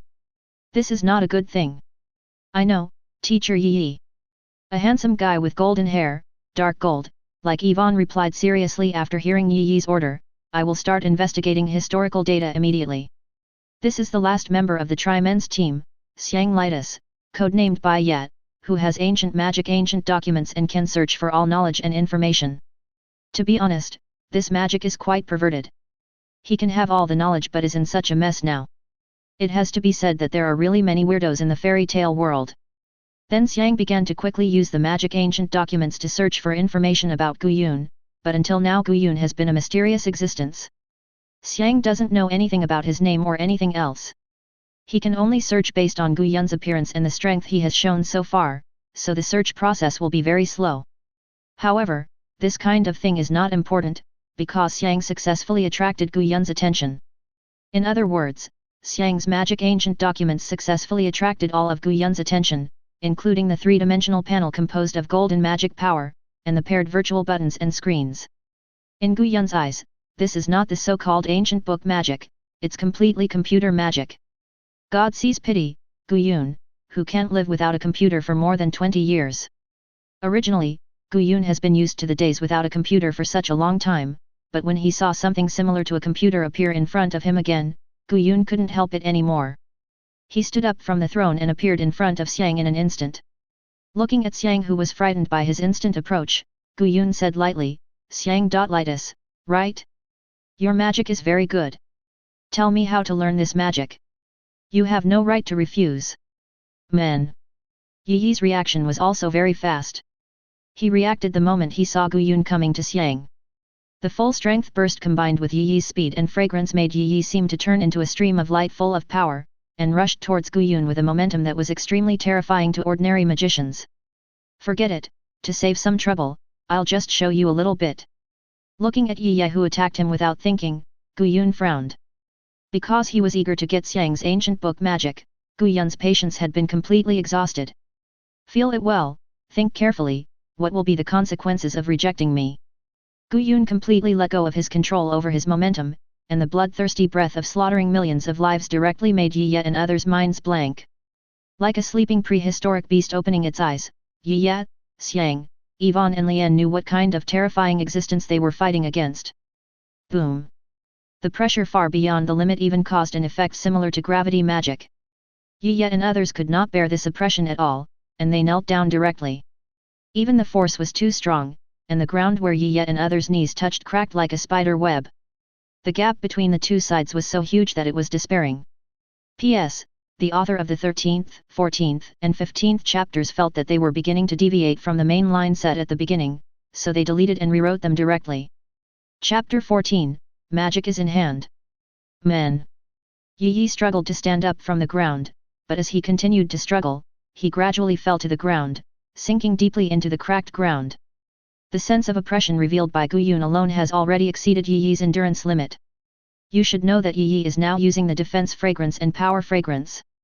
It is not an exaggeration to say that Yi Ye has the combat power of the 10 wizard saints level when he explodes to the limit. However, even in this state, he still cannot withstand Gu Yun's momentum. Since even the strongest man of Blue Pegasus, Yi Ye, is already like this, the other members of Yi Ye Tri-Men's team are naturally even more unbearable. Except for Xiang, who has the magic that Gu Yun needs and is taken care of by Gu Yun a little bit, the other two guys fainted directly because they could not withstand the bloodthirsty breath on Gu Yun. How is it?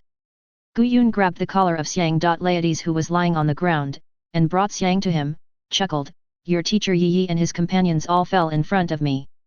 As long as I want, they can all go to one of the two places that everyone will eventually go to, maybe heaven or hell. I never force anyone, everything is voluntary, come, choose. After saying that, Gu Yun just threw Xiang aside and waited for Xiang's choice. However, Xiang could clearly feel that the palpitations in his heart did not subside even a little bit, but instead increased at a more violent speed. As long as he dared to say no, then Gu Yun would kill his teacher Yi Ye and his companions. What on earth do you want to do? Thinking of this, Xiang roared at Gu Yun, who was standing quietly without saying anything. From the beginning, I didn't understand what your purpose was. Whether it was to kill the wizard Dibbo of the Dusk Demon Wizard Guild or to fight with us now, you couldn't get anything. What else can you do except to cause trouble for yourself? Purpose? Didn't I tell you my purpose? After hearing Xiang Letti's roar, Gu Yun chuckled and said, my current purpose is to get the magic you just used. Come on, tell me your choice. My patience is not as long as you think. The almost materialized magic began to condense in Gu Yun's hands and quickly transformed into the blue color of the wind attribute. Finally, it materialized into a light ball emitting blue light, which spun wildly in Gu Yun's hands, driving the surrounding airflow. Then, in front of Xiang, Gu Yun casually threw the green light ball in his hand towards a distant mountain. The green light ball, which was only the size of a palm in Gu Yun's hand, instantly turned into a huge light ball with a radius of more than 1,000 meters and composed of green wind blades. Boom! Wind blades cut through any obstacles they encountered crazily, and finally a hill hundreds of meters high disappeared completely in front of Xiang. Yes, that's right, this is the S-level magic Raise Nan developed by Gu Yun alone. It has been said before that in the fairy tale world, whether it was 400 years ago or 400 years later, the use of magic power and magic was extremely crude and inferior. So when Gu Yun first started learning magic 400 years ago, he began to think whether he could apply some other animation moves to create magic in this world. For example, the electromagnetic cannon composed of magnetic force created by coins and lightning, for example, by changing the structure of water molecules, learning 3 kinds of magic of water, snow and ice at the same time, and for example, the magic version of Raise Nan used now. After all, the Raise Nan in Naruto is almost to make the chakra rotate at high speed to achieve the purpose of killing the enemy, and compared with the ninjutsu in the Naruto world, the magic in the fairy tale world can have corresponding property changes from the beginning. It can be said that as long as the research on the Raise Nan is successful, it will be a Raise Nan of property change level directly. Moreover, the magic power in the body of the wizard in the fairy tale world is either increased naturally or by chance, while Gu Yun himself is trying to actively systematize the magic power in the air, just like the immortal cultivators in the immortal cultivation novels on Earth. The success of these ideas finally made Gu Yun have the current invincible strength. Relying on the absorption and compression in the immortal cultivation novels to improve the quality and quantity of magic power, Gu Yun easily possessed more excellent and powerful magic power than the Dragon Clan. At the same time, because magic power and vitality are intertwined, Gu Yun's vitality is also passively enhanced under the growth of magic power. In the end, even if he only relies on his body, he can directly defeat the Dragon Clan. It has to be said that the ideas in the animations on Earth are very good, and many of them can be put into practice. Okay, I will tell you how to learn the magic ancient text. Xiang. Looked at the small mountain that had completely disappeared with a look of horror on his face. Even though he had guessed Gu Yun's strength, he couldn't help but be horrified when he really saw the scene of destroying a mountain at will. It's not a dimension at all. Xiang can surrender to evil forces without caring about his own life, but he can't ignore the lives of his guild mates, so after seeing the absolutely crushing destructive power displayed by Gu Yun at this moment, he surrendered directly. The ancient magic ancient text is not complicated, at least in Gu Yun's eyes. After all, Gu Yun has been studying magic since 400 years ago. In the 400 years of freezing, he has also conducted various magic researches to perfect the magic of immortality. So after Xiang finished talking about the practice method of the ancient text magic, Gu Yun directly performed it in front of Xiang. In Xiang's numb eyes, a three-dimensional screen composed of magic power and matching buttons appeared in his sight. Not bad, it's almost what I imagined. Gu Yun looked at the screen in front of him and nodded very satisfied. Although it was at most equivalent to a computer in the early 1990s, Gu Yun was confident that he could continuously optimize it. It was really a waste to use it only to check information. Just when Gu Yun was thinking about how to optimize the ancient book magic, the troops from the Magic Council finally arrived in Magnolia and quickly rushed towards Gu Yun. Chapter 15, The Arrival of the Magic Council. Although he had long been accustomed to the other world without computers, mobile phones, and the internet, when something like a computer really appeared in front of him, Gu Yun couldn't help but get excited. The most important thing is that computers are not only for entertainment, but also for assistance. For example, the incomplete immortality magic that Gu Yun had spent more than 400 years to research, if Gu Yun could first get the ancient book magic and then improve it to a certain extent to become computer magic. Finally, let the computer assist him in deduction, and give all those complicated things that do not need to be integrated to the computer, then the incomplete immortality magic that Gu Yun had spent 400 years to complete may only take a few decades or even more than 10 years. In this way, the time spent on studying magic can be greatly reduced in the future. Thinking of this, Gu Yun murmured to himself happily, many magic settings that I had in mind before can be deduced by computers after I optimized this ancient book magic into a computer form. I only need to be slightly responsible for the most critical parts. But there is no need to think so much now. Let's think about how to optimize the ancient book magic first. At this time, a blue beam of light attacked Gu Yun. Boom! A huge roar sounded, and dust filled the field where Gu Yun was. Mr. Yi, Mr. Xiang, Mr. Lian, and Mr. Yvonne, are you all okay? A young man wearing glasses and a white uniform shouted to Yi and others who were not far from Gu Yun, and then said to Gu Yun with a serious face, "You are the guy who came out of the location ruins. I have heard about the crimes you committed. No matter how powerful you are, no matter what era you originally lived in, killing is absolutely not allowed in our era. Today, I, the captain of the 4th Forced Detention Unit, Lahar, will detain you and wait for trial." As Lahar's voice fell, the 4th Forced Supervision Unit and the Crescent Knights behind Lahar began to act. Although the magic spirit power of the Magic Council is very powerful and is a strategic weapon that can shock the world, since it is said to be a shock, it can be known that the magic spirit power cannot be used easily. So the Magic Council is also very strong in other aspects, such as the Crescent Knights of the Magic Council.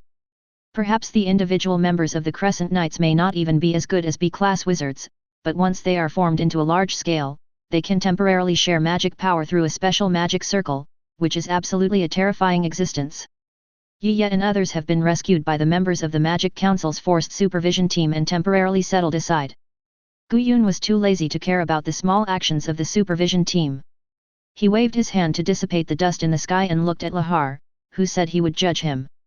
"Judge me." Gu Yun looked at Lahar, who was interrupting his thoughts, and the 4th mandatory supervision force of the Magic Council and the Crescent Knights around him, and said lightly, "I didn't expect that after that idiot, someone would disturb me when I was thinking and researching. It seems that 400 years is a little too long, so long that you have completely forgotten what kind of existence I am, and you are so presumptuous in front of me.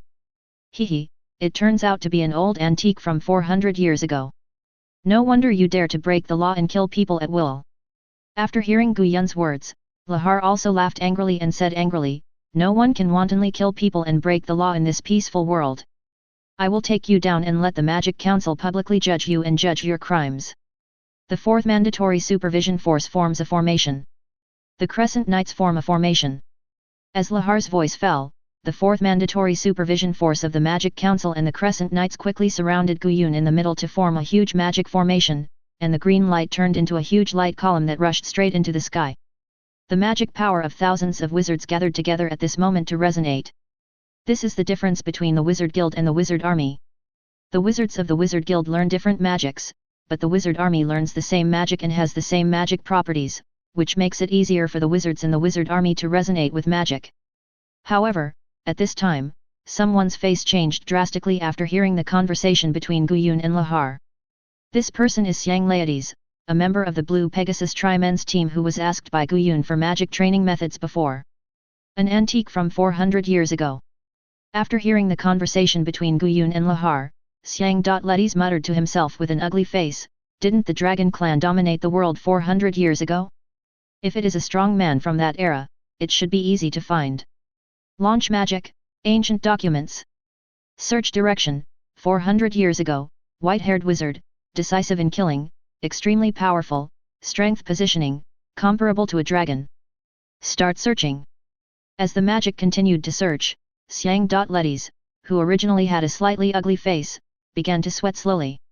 Although no information about Gu Yun has been found for the time being, Xiang Laertes began to understand what a terrible existence 400 years ago was. The Dragon Clan teased and slaughtered humans wantonly, and humans did not have even the slightest ability to resist. Perhaps humans 400 years ago did not have any entertainment activities, but the offensiveness of human magic 400 years ago was far beyond that of the current era of magic. Otherwise, there wouldn't be so many wizards chasing after the illusory lost magic. Still nothing, found it. Strange, since it's from 400 years ago, there should be corresponding information, why isn't there? Even if it's destroyed, as long as it still exists, then the ancient documents should be able to be searched. Chapter 16, The Forgotten History. Looking at Gu Yun and the Magic Council, who are already in a complete fight, Xiang Laertes has a very bad feeling in his heart. The era 400 years ago was an extremely dangerous era, and it was also an era when magic was extremely dangerous. In order to deal with the dragons, the human magicians at that time really racked their brains to improve the destructive power and offensiveness of magic. Various weird magics were also endless. Even the extremely evil and perverted time magic and space magic appeared in that era. It can be said that the magicians of the era 400 years ago may be slightly inferior to the magicians of this era in terms of magic power, but if they really want to compare strength, they can definitely beat the magicians of this era in various ways. It is not impossible for the B-level magicians of 400 years ago to fight the current A-level magicians to be evenly matched or even narrowly win. What's more, the extremely terrifying magic power just felt. Yes, that guy is from the era of 400 years ago. Although the magicians of the era of 400 years ago were generally very powerful in combat, they were relatively weak in magic power. However, this guy has magic power that is countless times stronger than that of Teacher Yi Yat. It goes without saying what this means. The magic possessed by this guy is far more weird and destructive than ours. Even the magic power is several dozen times more terrible than we imagined. Such a guy is definitely not unknown. Search direction, 400 years ago, white-haired magician, decisive in killing, strong positioning, the strongest. After Xiang Laertes once again determined the search direction, the virtual panel composed of golden magic began to flash a series of magic codes frantically, and finally froze on a picture. The picture showed an extremely dilapidated and ancient book. Just looking at the appearance of the book, you can feel the sense of history. After finally finding a result, Xiang Laertes quickly chose to use the ancient book magic to read the contents of the book, and then the title of this book full of historical sense appeared on the virtual panel. The Prosperity of the Human Race. Xiang Laertes quickly read the contents of the book. The general content of this book is about the destruction of the dragon race and the prosperity of the human race. At first glance, it seems to have nothing to do with what Lightus wants to find, but Lightus's face is getting uglier as he reads. From the beginning, the whole book vaguely introduces an extremely terrifying existence and the power of the dragon race. The decline of the dragon race is not a gradual decline, but a direct decline from the peak period. The reason for this is also introduced in this book, because of a holy war that determines the final fate between the dragon race and the human race. At that battle, the dragon clan had thousands of dragons participating in the battle, and there were even more dragon kings participating in the battle, which could be counted on one hand. The lineup was unprecedentedly strong. You should know that whether the total number of dragons at that time was 5 digits was a question. The dragons participating in the battle were the best among them, and each dragon was far more powerful than the limit. On the human side, there was only one person, yes, only one person who made the dragon clan deal with it as if it were facing a great enemy. No one knows the final result, but since then, the Ishgar continent, which was originally like a whole, has been divided into 2 parts. The larger one inherited the original name and is now the continent where the kingdom of Fiori is located, Ishgar, and the slightly smaller one is called the Western continent. After that battle, the dragon clan began to decline, and even disappeared completely after a short period of time. Because of the disappearance of the dragon clan, the human race became the new king of this world and ushered in an unprecedented prosperity. Seeing this, Lightus's face became paler and paler. Could it be? Could it be? Lightus's mind began to search with extremely absurd thoughts. It was also 400 years ago, and the strength was also extremely terrifying. Even the teacher Yiyat, who had the strength of 10 wizard saints, was killed instantly. Could it be that this person in it? Finally, when Lightus finished reading all the contents of the book and saw the last page, he stood up directly. Stop! Lightus shouted loudly to Lahar, Mr. Lahar. Stop it quickly. This guy is... Looking at the content of the last page of the book displayed on the virtual panel of the ancient document, Lightus broke out in a cold sweat. This person has white hair and magic that makes the world tremble. The decline of the dragon race and the prosperity of the human race are all because of this person, but not everyone thinks that this person is a hero. Instead, quite a number of people think that this person is a devil and will hold hands. History has mixed opinions about this person, but one thing is certain. Although his hands are stained with the blood of countless dragons, the blood that he has stained the most is still the blood of his own people. After the Holy War, this person disappeared completely like the dragons. Although the prosperity of mankind is all due to this person, as the author, I also hope that this person will disappear forever and never appear again. Because this person's indifference to life even made the dragons at that time feel chilled. This person acts recklessly based on his own preferences. Although most of the humans he killed were bad people, it was not because he was righteous. It was just that good people were more honest than bad people, and most of those who provoked him were bad people. This person is the most vicious person I have ever seen, and the root of chaos. This person has no name, but we all call him the Dragon Slayer. This person is the strongest in the absolute sense. At the same time, an extremely blurry figure's back appeared on the last page of the book, and this back instantly overlapped with Guyun's back now. Then everything was too late. Guyun completely ignored the shouting of Lightus not far away, and said to Laharl and the surrounding forced supervision troops and the Crescent Knights, kneel down. Chapter 17. A sound like glass breaking sounded. As Guyun's voice fell, the huge magic circle formed by the 4th Forced Supervision Force and the Crescent Knights on the Magic Council shattered, and the huge green light column that shot straight into the sky turned into starlight and disappeared. Before Lahar and the magicians of the 4th Forced Supervision Force and the Crescent Knights understood what was going on, the oppression they had felt the night before was like a towering mountain pressing on everyone. Boom! At this moment, everyone knelt down because they could not bear the unprecedented oppression. At this moment, everyone seemed to feel an invisible big hand pressing their necks tightly, making them unable to breathe. This feeling of suffocation was something no one had ever felt before. Laharl felt the seemingly endless pressure on his body and struggled with all his might to stand up from the ground. However, as Laharl continued to struggle, the pressure on his body became heavier and heavier. The ground could no longer bear the pressure and began to crack like a spider web. Laharl's muscle fibers began to be strained and even collapsed. Even as Laharl struggled desperately, the bones in Laharl's body began to squeak like rusty springs, as if they could be completely broken and collapsed at any time because they could not bear the pressure at all. This, this is, what kind of pressure?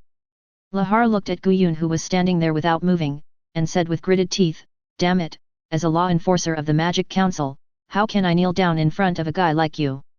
Get up, get up. The extremely subtle cracking sound began to emanate from Lahar's body. If someone could see the bones in Lahar's body directly at this time, they would be able to see a trace of extremely subtle cracks spreading in the bones in Lahar's body. But it must be said that under Lahar's desperate struggle, Lahar really stood up slowly with the pressure on Guyun, becoming the only man standing in the whole audience. However, these were of no use to Guyun. Since you don't want to kneel, then just lie down. Guyun looked at Lahar, who stood up with a crazy obsession and said expressionlessly, if I tell you to kneel, kneel down honestly. If I tell you to lie down honestly. Lie down, for me. Ka. Ka. In the eyes of everyone in fear, Lahar's arms and thighs were all twisted due to the sudden increase in pressure. Lahar, who had struggled to stand up, lay down just as Guyun said. And the gravity did not weaken even a little because of Lahar's lying down. Lahar's arms and thighs were all twisted under the pressure of gravity, and finally became a pool of meat paste. Ah! Lahar began to wail constantly. The strong vitality that every magician possessed made Lahar not faint even after suffering such a heavy blow, but continued to wail and roar to vent the pain he felt. Sinner! The extreme pain had made Lahar numb to the pain. Instead, the rage in his heart made Lahar ignore the pain in his body. He looked at Guyun who seemed to be fine and roared, we, the Magic Council, will definitely judge your crimes. No one dares to be so reckless under the management of the Magic Council. Dark wizards can't do it. The strongest Dark Wizard Guild Alliance, the Ramel Alliance, can't do it. You can't do it either. It's bad. After hearing Lahar's hysterical roar, Xiang.Litus, who was already very pale, became even paler.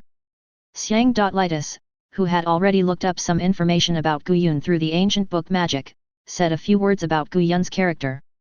This person's disregard for life even made the Dragon Clan feel chilled. This person acts recklessly based on his own preferences. Although most of the humans killed by this person are bad guys, it's not because he is righteous. It's just that good people are more honest than bad people, and most of the people who provoke him are bad people. This person is the most vicious and evil person I have ever seen, and he is the root of chaos. Xiang.Litus really wanted to stop Lahar from continuing to commit suicide, but at this time, Xiang.Litus really had difficulty breathing, let alone stopping him, even speaking and reminding him was impossible. He could only watch desperately from the side, losing his composure and moving in an unknown direction. Ha ha ha ha. Interesting, it's really interesting. How long has it been since someone said this to me? Ha ha ha ha. Guyun looked at Lahar, who had completely crippled his limbs, and still barked at him like a mad dog, and then he laughed directly. As Guyun laughed, everyone found that the pressure on them disappeared. Feeling the disappearance of the pressure on his body, Xiang.Litus was pleasantly surprised and wanted to remind Lahar not to continue to do stupid things, but soon the surprised expression on Xiang.Litus's face became stiff. Although there was no pressure on his body, but his body was inexplicably imprisoned and could not move at all. Is this the power of the legendary dragon slayer who brought prosperity to the human race? Xiang.Litus looked at Guyun, who was laughing, and his face became colder than ever before, and he felt desperate. I suddenly feel a little bit excited, looking forward to the day when the Magic Council will judge me. Guyun snapped his fingers lightly, and an ice throne exuding a cold breath slowly emerged behind Guyun. Guyun gently leaned on the ice throne and said with a chuckle, so, in order to give you some motivation, I decided to sentence you. Death sentence. Chapter 18. After saying this, Guyun waved his hand lightly, and endless cold magic began to gather madly in the sky. As the endless cold magic gathered in the sky, a large number of ice swords with cold and sharp breath condensed and emerged from the sky. Let me think, what should this move be called? Guyun thought about it for a while, chuckled and muttered to himself, let's call it a low-quality version of Infinite Sword System. After saying this, Guyun didn't care about the horror in the eyes of everyone around him, and directly pressed his palm down lightly. The endless cold ice blades slid quietly from the sky, and the extremely sharp ice blades quietly cut through everything that blocked in front of them, but the blocking in front of them was trees, rocks, land, or the body of the wizard, all cut through. Except for Blue Pegasus and others who were not related to the Magic Council and Lahar who was left behind by Guyun, the Magic Council's 4th Forced Supervision Force and Crescent Knights brought by Lahar were completely wiped out, and the ground was covered with blood. The Crescent Knights and the 4th Forced Supervision Force of the Magic Council were eliminated, and the scene suddenly became extremely quiet. Everyone was dazed, stunned, and chilled as they looked at the ground in front of them that was dyed red with blood.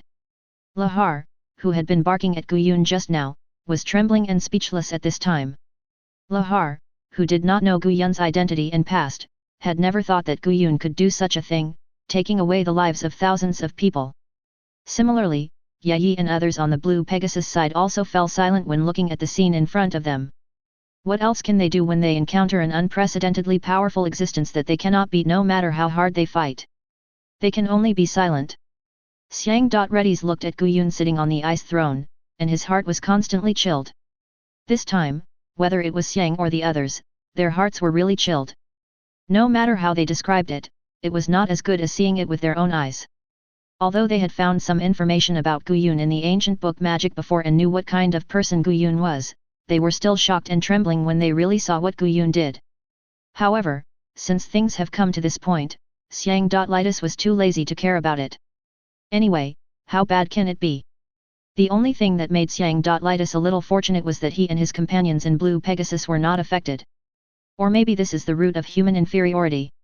In this way, the scene was silent for a long time, and Guyun was not impatient. He looked at Lahar, who had sworn to judge him before, with great interest. Guyun even took a deep breath. Well, the familiar taste is really nostalgic. Guyun sighed slightly in his heart. How dare you do this?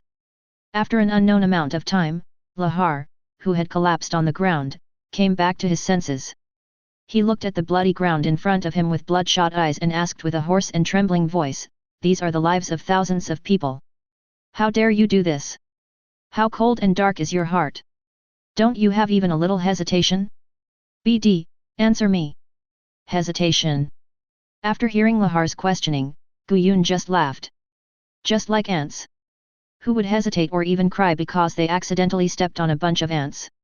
At this point, the smile on Guyun's face slowly calmed down, and he said lightly, "Just now you just attacked me simply because of your sense of responsibility as a law enforcer of the Magic Council. How could that kind of attack have any effect on me? Without hatred as a driving force, you have no way to make me feel even a little bit of fun, but now you are beginning to make me look forward to it. Sure enough, hatred can give anyone unlimited possibilities. Come on. Come on and try it, do your best to do what you said before, judge me. If you can't do it, then enjoy endless regret for the rest of your life." As he spoke, Guyun slowly stood up from the ice throne and walked away. Guyun felt a little tired of the things here. As for where to go next, Guyun himself doesn't know. Guyun has always lived alone, and he will go wherever he goes. Sometimes Guyun will miss the life with companions. Guyun is not so indifferent to everything from the beginning. When he was on Earth, Guyun was also a very normal person. Even in the early days when he just mastered the power, Guyun still wanted to become a hero. To use a sentence in the novel, he would use his sword to deal with all the injustices of the time, uphold justice, punish evil and promote good. Then, he experienced many things in the middle, which cannot be described and summarized by a sentence. After a period of training, he finally became the strongest in the world. But that is a thing of the past after all. Guyun had companions, but they were just different. If I pity others, then who will pity me? So, I don't need others to pity me, and I won't pity others. Shake your head and shake out those inexplicable thoughts in your mind. The next step is to find a place to study this ancient book Magic. Since we have already lived a very long life, we can't be too bored. We must promote the Magic Network and Magic Computer. Guyun still yearns for a life of lying at home watching cartoons, eating melon seeds and playing games. After all, even if you deduct the more than 400 years of sleep, Guyun has not played a computer for more than 20 years. At the same time, the destruction of the Magic Council's 4th Forced Supervision Force and the Crescent Knights swept through every corner of the Ishgar continent like a storm. Chapter 19. As a world-class organization, the Magic Council is definitely not bad at all. Although it has almost no top-level combat power under its direct control, the combined strength of the magician army and troops it controls is definitely far greater than that of most magician guilds. Otherwise, the dark magician guilds in the original work would not be hiding like rats crossing the street. Forget about the dark magician guilds such as Grimoire Heart and Oration Cease. Even Tartaros, which has been active in the world for 400 years, chose to lie dormant, which can clearly show the problem. Not to mention that Tartaros is afraid of fear. After all, the Tartaros headquarters can revive demons at any time, but it is absolutely true that the Magic Council is difficult. Such a large army and troops are also difficult even for undead demons. Finally, the strategic nuclear magic elf power of deterrence has determined the current position of the Magic Council in one fell swoop. Now, the fourth mandatory supervision force of the Magic Council and part of the Crescent Knights were killed, and the Magic Council law enforcer Lahar was crippled. The pressure of the Magic Council for hundreds of years has been challenged unprecedentedly. How can it not attract attention? And at this time, Xiang Litus of the Blue Pegasus Trimen's team also revealed some information about Guyun that he had obtained from the ancient book Magic. The information from the Dragon Slayer 400 years ago was like adding fuel to the fire, which completely ignited this topic. Everyone was discussing everything about Guyun crazily. Even if the main force of Fairy Tail, which had disappeared for 7 years, returned again, it only attracted the attention of a very small number of people. Compared with the shock caused by the return of Urzanatsu and others, the relationship between Guyun's killing of the fourth mandatory supervision force of the Magic Council and the Crescent Knights is like a drop of water falling into the sea, causing a very small circle of ripples and then calming down again, as if nothing had happened.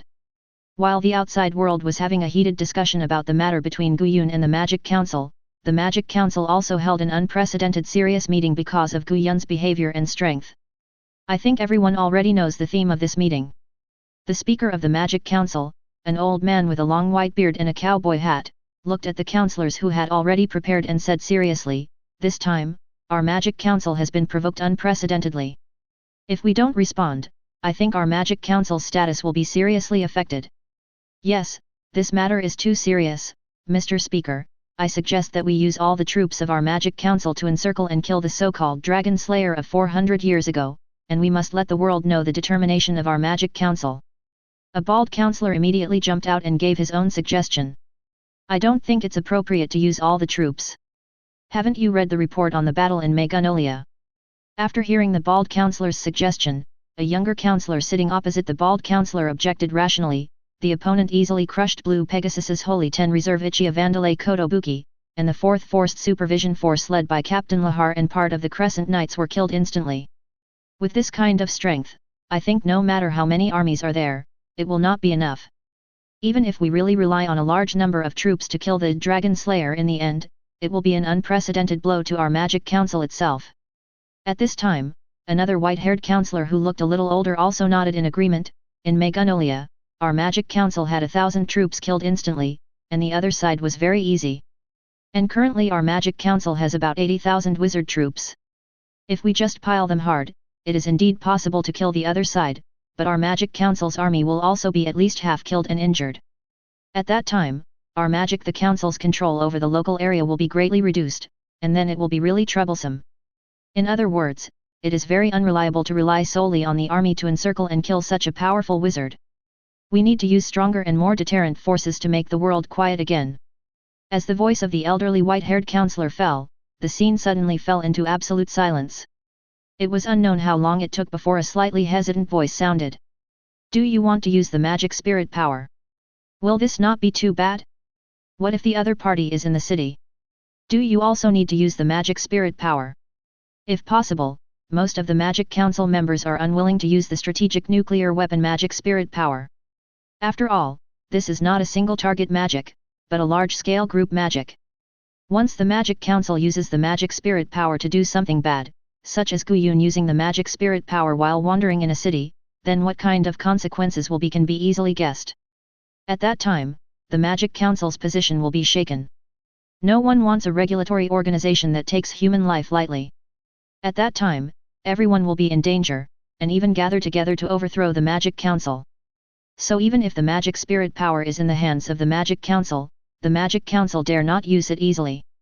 In this way, the meeting of the members of the Magic Council suddenly fell into a deadlock. No one is willing to bear the consequences of using the magic spirit power at all costs. Then let's do it this way. We on the Magic Council should not act rashly. First of all, we should comfort the families of the members of the 4th Forced Regulatory Force and the members of the Crescent Knights who died in the line of duty. About this Dragon Slayer. Everything will be considered in the long run. Finally, the Speaker of the Magic Council ended this meeting. But what all the members and the Speaker did not notice was that the Magic Council's law enforcer Lahar, who had almost recovered under the healing magic, was standing outside the door of the meeting room with a ferocious face, and a crazy look in his eyes. Chapter 20. Healing magic can heal Lahar's wounds, but it cannot eliminate the hatred in Lahar's heart. When Lahar thought of the scene where thousands of colleagues were ruthlessly killed by Guyun under his leadership, the guilt in Lahar's heart could not be calmed down, and he blamed himself madly. Lahar, who really couldn't calm down, knew that the members of the Magic Council and the Speaker were meeting in the conference room against Guyun, the Dragon Slayer from 400 years ago. Lahar was ready to come over to eavesdrop, eager to know how the Magic Council was going to deal with this matter. Then he heard the words of the Magic Council Speaker Gulen, everything should be considered in the long run. What a joke! What is the long-term plan? How can justice succumb to evil? If you succumb like this, then what about the thousands of colleagues who died in the hands of that guy? And how should I deal with myself? Lahar's mentality completely exploded at this moment. Just as Guyun said before, if there is no hatred between Lahar and Guyun, then Lahar might really listen to the decision of the Magic Council this time and stop caring about Guyun. Lahar can take action against Guyun because of his responsibility as the law enforcer of the Magic Council, and he can also leave Guyun alone because of the decision of the Magic Council. If it really develops like this, wouldn't it be too boring? However, soon, the distorted expression on Lahar's face slowly calmed down, and he turned around and left here. It seemed that Lahar calmed down all of a sudden. Although Lahar's face regained its original calm expression, the depth of his eyes did reveal an extreme madness, like a pitch-black flame that was about to burn everything. No, I won't take a long-term view. Even if it's really the Dragon Slayer from 400 years ago, isn't he just like an ant in front of the magic spirit power? If the Speaker and the other councillors can't make a decision, then I'll do it for you. I, Lahar, will bear the consequences. In short, with the decision of the Speaker of the Magic Council, the Magic Council is temporarily in a wait-and-see attitude towards the outside world's saliva. Lahar has not made any moves for the time being. Even if he really wants to seek revenge on Guyun at all costs, he must first find Guyun's location. If he can really find a person's specific location so easily, then there won't be so many dark wizard guilds in the fairy tale world. And the top leaders of the Magic Council have also said that they will watch the fire from the other side for the time being. Even if Lahar wants to make trouble, he can only do it in secret. At the same time, the forces lurking in the darkness around the world began to stir after seeing the silence and inaction of the Magic Council. However, every dark force that had just shown signs of wanting to make trouble was uprooted by the Magic Council, which had long been secretly angry. The Magic Council could not do anything to Guyun for the time being, so could it not do anything to you guys? In this way, under the high suppression of the Magic Council, the dark forces that were originally a little restless once again chose to stay dormant honestly. Anyway, they have been dormant for so many years and don't care about staying dormant for a little longer. Everyone with a little eye knows that if the information and news revealed by Xiang Litius of the Blue Pegasus Trimen's team are really true, then the world will soon become chaotic. And now they just need to be a little patient and wait for a while before the world becomes chaotic. Of course, although the world has become calm again on the surface, it is not the case in the dark. Deep in a dark building floating in the sky. How is it? A man in a black robe and with long black hair sat on a skeleton throne and looked at a charming figure with green hair half kneeling in front of him and asked with a chuckle, has the former old man of the Magic Council agreed? Lord Gear, the old guy is still hesitating. After hearing the black-haired man's inquiry, the charming green-haired figure replied respectfully, but I think if I continue to persuade for a while, there should be results.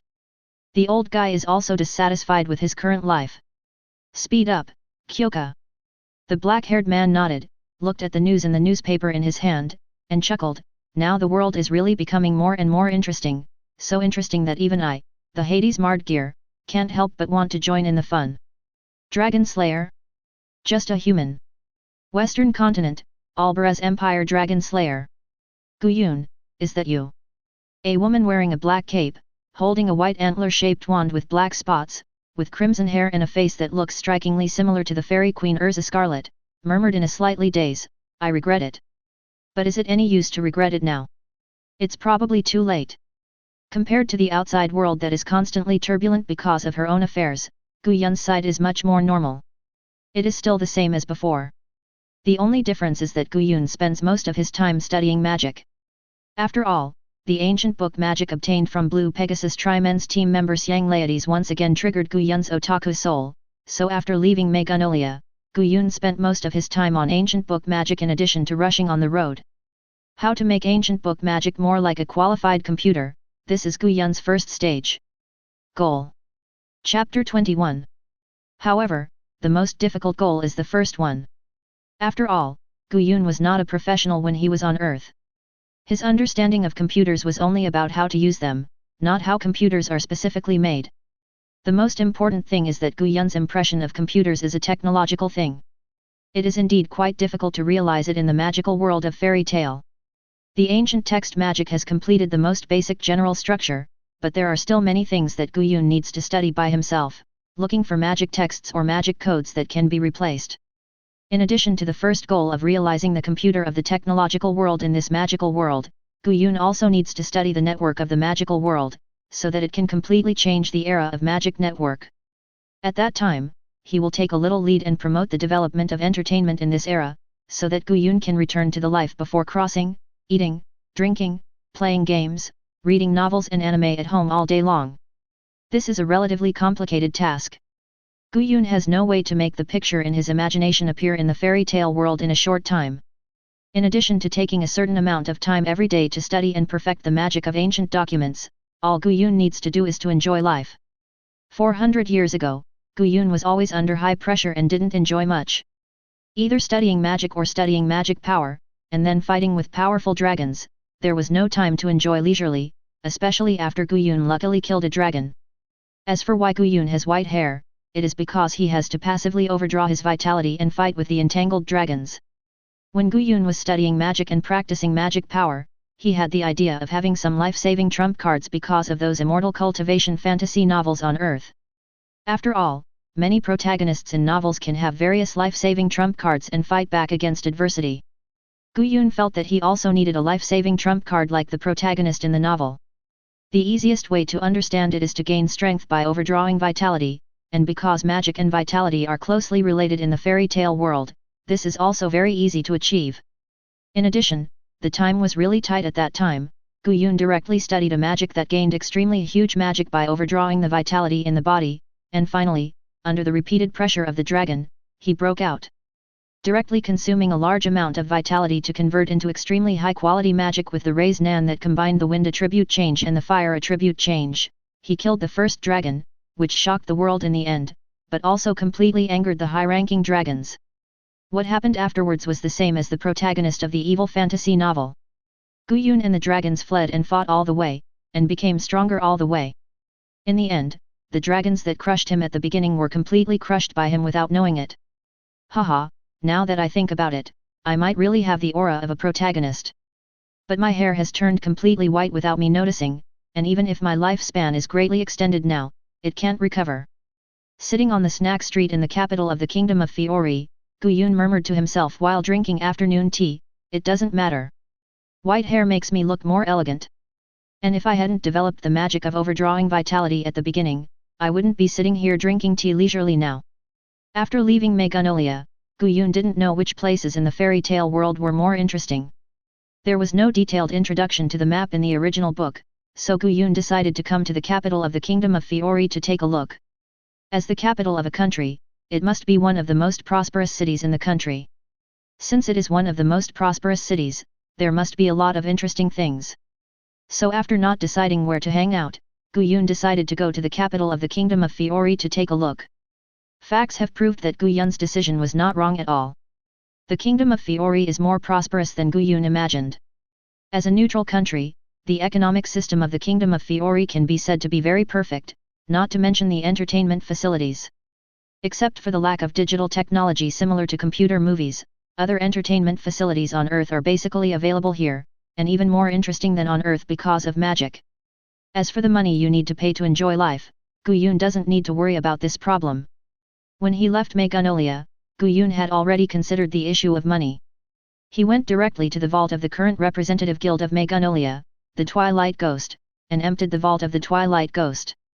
Gu Yun didn't know how much money there was, but it was definitely enough for Gu Yun to spend arbitrarily. If you have money, don't use it. The capital of the kingdom of Fiori is pretty good. Let's settle here for a while. Gu Yun stretched his waist and made plans with a smile. In a while, it will be time for the kingdom of Fiori to hold the grand magic show. Since the magic network era cannot be realized in a short time, the real drama cannot be missed. At this moment, Gu Yun frowned and turned his head to look at the other side of the street. A figure wearing a black cloak appeared in Gu Yun's range. Looking at this figure wearing a black cloak, Gu Yun said in a slightly strange voice, "The breath of time, no, the time of this person is incompatible with the time around him." Chapter 22. When people decided to study the magic of immortality, they would normally think of time. After all, other means can be used to prolong life, but if it is immortality, it is difficult to achieve it with means other than time. So when Gu Yun first froze himself to study the magic of immortality, he studied time magic for a long time. The reason why Gu Yun was able to sleep for more than 400 years was because he spent a long time studying time magic. Although Gu Yun could not make the time magic reach his initial expectation until the end, it does not mean that Gu Yun has done nothing at all. For example, Gu Yun has already achieved a deep attainment in time magic. For example, now Gu Yun felt that the meaning of time was wrong for a while and found this guy who was incompatible with the surrounding time. However, after a while of being surprised, Gu Yun immediately came to his senses.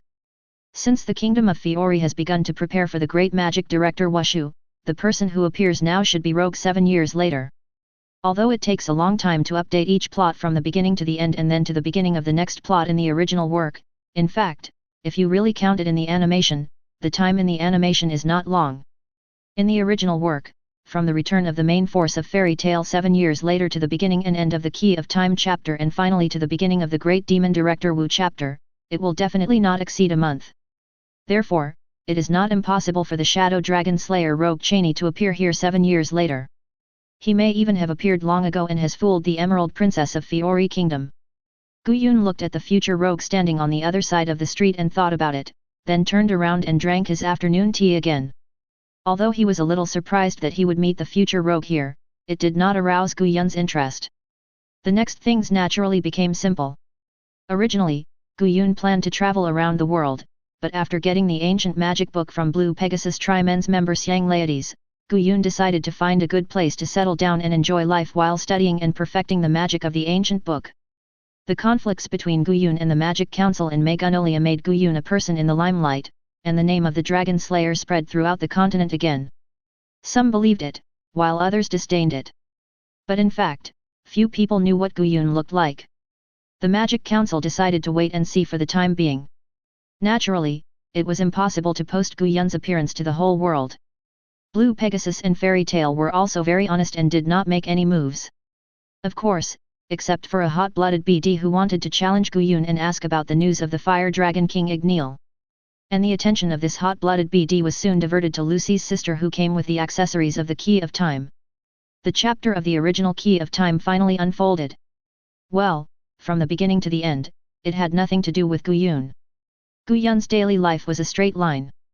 During the day, he would walk around in the capital of the kingdom of Fiori, then find a nice and quiet place to have afternoon tea, and at night he would study ancient magic ancient documents. Until the end of the chapter of the Key of Time in the original book, Gu Yun was like this. At most, he would watch the free meteor shower on a certain night. Occasionally, Gu Yun would also meet the future rogue who was wandering around in the capital of the kingdom of Fiori. If he was lucky, he could also meet Jalal and Altair who were chasing the future rogue. Similarly, with Gu Yun's disappearance, the topic about the Dragon Slayer and the Magic Council gradually faded, just like entertainment gossip. If he didn't come out to make trouble, he would be forgotten by the audience sooner or later. Apart from Lahar, even the members and the speaker of the Magic Council seemed to have forgotten about Gu Yun. There was nothing they could do about it. At the last meeting, all the members and the speaker understood that Gu Yun was a very difficult guy. If they were not careful enough, they would break a lot of teeth. Therefore, as long as Gu Yun did not continue to make trouble, the top leaders of the Magic Council, as politicians, decisively chose to keep things quiet and pretend that nothing had happened. To be honest, this was a very correct choice, but it was different for another guy, that is, Lahar, the enforcer of the Magic Council who hated Guyun very much.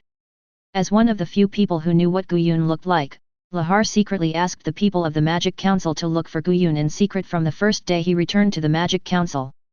As the enforcer of the Magic Council, Lahar had such a right. Although it was very difficult to find someone who was unknown in such a big world, the Magic Council, as a global regulatory organization, still had a very strong regulatory power over the capitals of various countries on the Ishgar continent. Guyun had been staying in the capital of Fiori Kingdom from the beginning and had never changed his position. In addition, most people didn't know what Guyun looked like and only knew some very common features. So after spending some time, Lahar finally found Guyun's location, the capital of Fiori Kingdom. The capital of Fiori Kingdom. Looking at the intelligence report handed over by his subordinates, Lahar gritted his teeth and muttered to himself, walking and drinking afternoon tea every day. Damn it, such an evil person must be punished. At this point, Lahar's expression became calm or indifferent again. He threw the explosion in his hand on the table on the side and walked towards the office of the chairman of the Magic Council. Usually, there is no special situation. The chairman usually drinks tea and reads newspapers in the chairman's office. Chapter 23.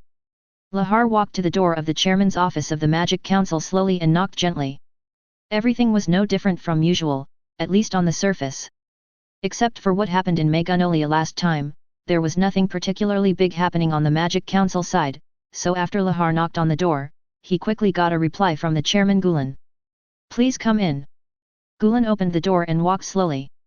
Lahar, who had picked him up, did not find anything wrong. He put down the teacup in his hand and asked seriously, "It's Lahar. What happened to you to come to me at this time and report it to me?" As the chairman of the Magic Council, if there is nothing special and important, Lahar, as the law enforcer of the Magic Council, can handle it directly. So in Gulen's opinion, Lahar must have something important to report to him at this time, otherwise Lahar would definitely not disturb him so easily. Yes, Mr. Speaker. After hearing Gulen's question, Lahar said seriously, "The members of the third mandatory supervision team found the location of the Dragon Slayer, so I came here to report to you, Mr. Speaker, what should be done next." The fourth mandatory supervision team of the Magic Council was completely removed because of Guyun and was in a state of waiting for reorganization. So after consideration, Gulen directly made Lahar the captain of the third mandatory supervision team. The members and the speaker of the Magic Council were very confident in Lahar, and he was a confidant. Everything was no different from usual. Although the Magic Council had not taken any action against Guyun recently, as the speaker of the Magic Council, Gulen was still very concerned about Guyun, the Dragon Slayer. After all, what Guyun did before was not something that a quiet person could do. So, after hearing Lahar's report, Gulen pondered for a while and asked, "Where is this Dragon Slayer? What is he doing now?" The Dragon Slayer is in the capital of the Kingdom of Fiori, Merucleus. Note, this is the name of the palace.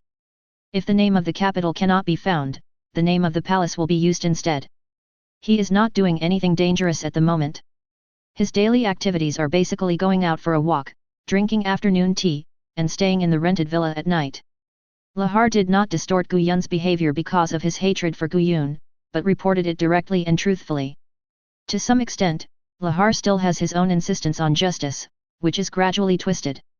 Walking and drinking afternoon tea, it's really leisurely. He is indeed a guy who doesn't take human life seriously. Gulen frowned. It was less than a month since Guyun killed 1,000 magicians of the Magic Council. He didn't expect Guyun to be able to maintain such a leisurely state and not be troubled by his own actions. This kind of person usually does everything based on his own heart. If he is happy, he may do good things and become a good person in the eyes of others, but if he is unhappy, he may become a devil in the eyes of others. Such people will have their own set of behavioral rules when doing things, and will not be shaken by the words of others. For example, if everyone around says to a person, "You are wrong to do this," you are wrong. Normal ninjas will think whether they are wrong. If everyone around says that I am wrong, then I must change. But people like the Dragon Slayer will not, they will only think that everyone around them is wrong.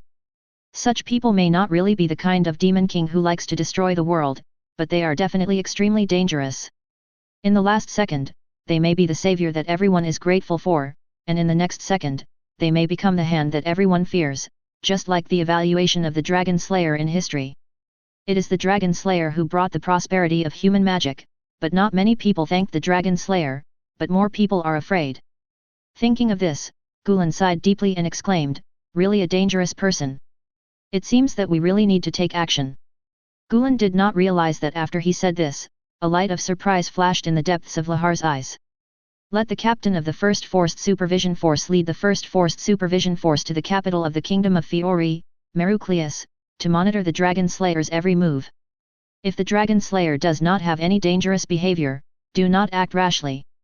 Instantly, Lahar, who was originally a little surprised, became extremely disappointed after hearing Gulen's order.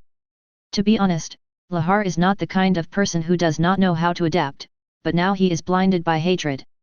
So, for the first time, Lahar raised objections to his boss, Speaker Gulen. Mr. Speaker, why do you do this?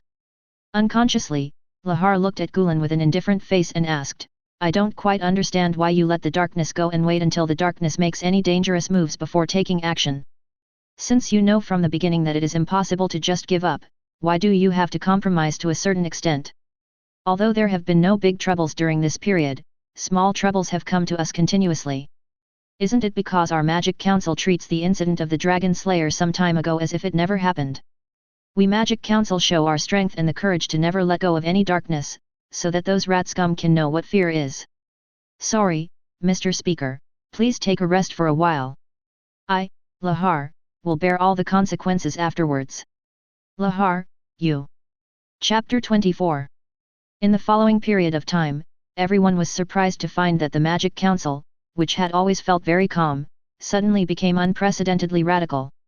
The mandatory supervision troops and the Crescent Knights, who were originally supposed to supervise the situation all over the world, were all summoned to the Magic Council headquarters, which was eye-catching. For a while, the dark forces that were originally preparing to do something small saw the Magic Council's big move and gathered tens of thousands of troops, and suddenly became honest. Anyone with eyes can know that the Magic Council is going to take real action. It is better to be honest during this period. On the Ishgar continent, the Magic Council represents the general trend. Once the real power is in operation, no strength can confront the Magic Council head-on. Tartaros can't, Grimoire Heart can't, and Oration Cease can't. Of course, if Tartaros, Grimoire Heart, and Oration Cease had not been broken up by the protagonists and united, they would not have been hopeless. However, there is only one Tartaros left in the Balam Alliance, and it would be a death wish to jump out and cause trouble. Even Tartaros in the original book only chose to assassinate the high-level officials. Now Tartaros' plan has not been completed, so facing the sudden mobilization of the Magic Council, he chose to hide, even though the Magic Council had overwhelmed many of its own wizard guilds because of its inexplicable explosion. These dark wizard guilds were discovered and recorded by the Magic Council a long time ago. In order to clean them up at one time, the Magic Council has been monitoring these dark wizard guilds and is not prepared to alert them. Once it finds that some dark wizards are about to do something bad, it will clean them up. At the same time, while cleaning up the dark wizard guilds, the Magic Council also began to contact the high-level officials of the Kingdom of Fiori. What? All the people in the capital of our Kingdom of Fiori must be evacuated? And we need to use magic spirit power here. After hearing the announcement from the Magic Council's envoy, the Frogman, the Princess of the Kingdom of Fiori, Emerald E. Fiori, angrily objected, you can't do this. It will cause huge losses to our Kingdom of Fiori. The capital of our Kingdom of Fiori is one of the most prosperous cities in our Kingdom of Fiori. The number of civilians is also very large. Once the magic spirit power is used here, everything will be destroyed. Sorry, Princess. After hearing the angry voice of Emerald E. Fiori, the Frogman said lightly, the Dragon Slayer is in your city. The Dragon Slayer is the most vicious person in history. We, the Magic Council, will definitely surround and kill him. Princess, please don't worry about the losses. Our Magic Council will compensate your country for the losses. Tomorrow, our Magic the Council's troops will arrive here. I hope your country can make the corresponding preparations before tomorrow. Tomorrow. At this time, Princess Emerald was no longer angry, but horrified. Looking at the Frogman with a calm expression, Princess Emerald said with a horrified face, it is not enough to evacuate the civilians in the city in just one day. Are you going to use the magic spirit power here directly? What's the difference between what you did and that Dragon Slayer? Please watch your words, Princess. After hearing what the Emerald Princess said, the Frogman's face changed, and he said angrily, "Tomorrow, our Magic Council's law enforcer, the captain of the second mandatory supervision unit, Lord Dorabart, will come here to help you evacuate. Don't worry about the problem of evacuating all civilians in one day. At that time, you just need to find a reason to gather everyone together." Doranbolt is the member of Fairy Tail in the original book, proficient in space magic teleportation and mental magic memory.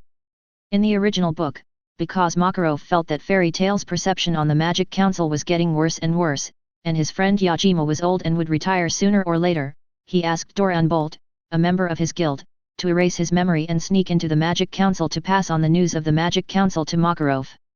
As an old man in his 80s or 90s, Makarov naturally couldn't be as careless as the protagonist group Natsu and others.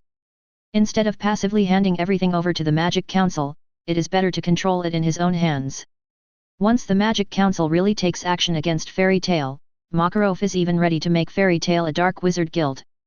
Fairy Tail is a warm home for guild members, so it can't be disbanded like this.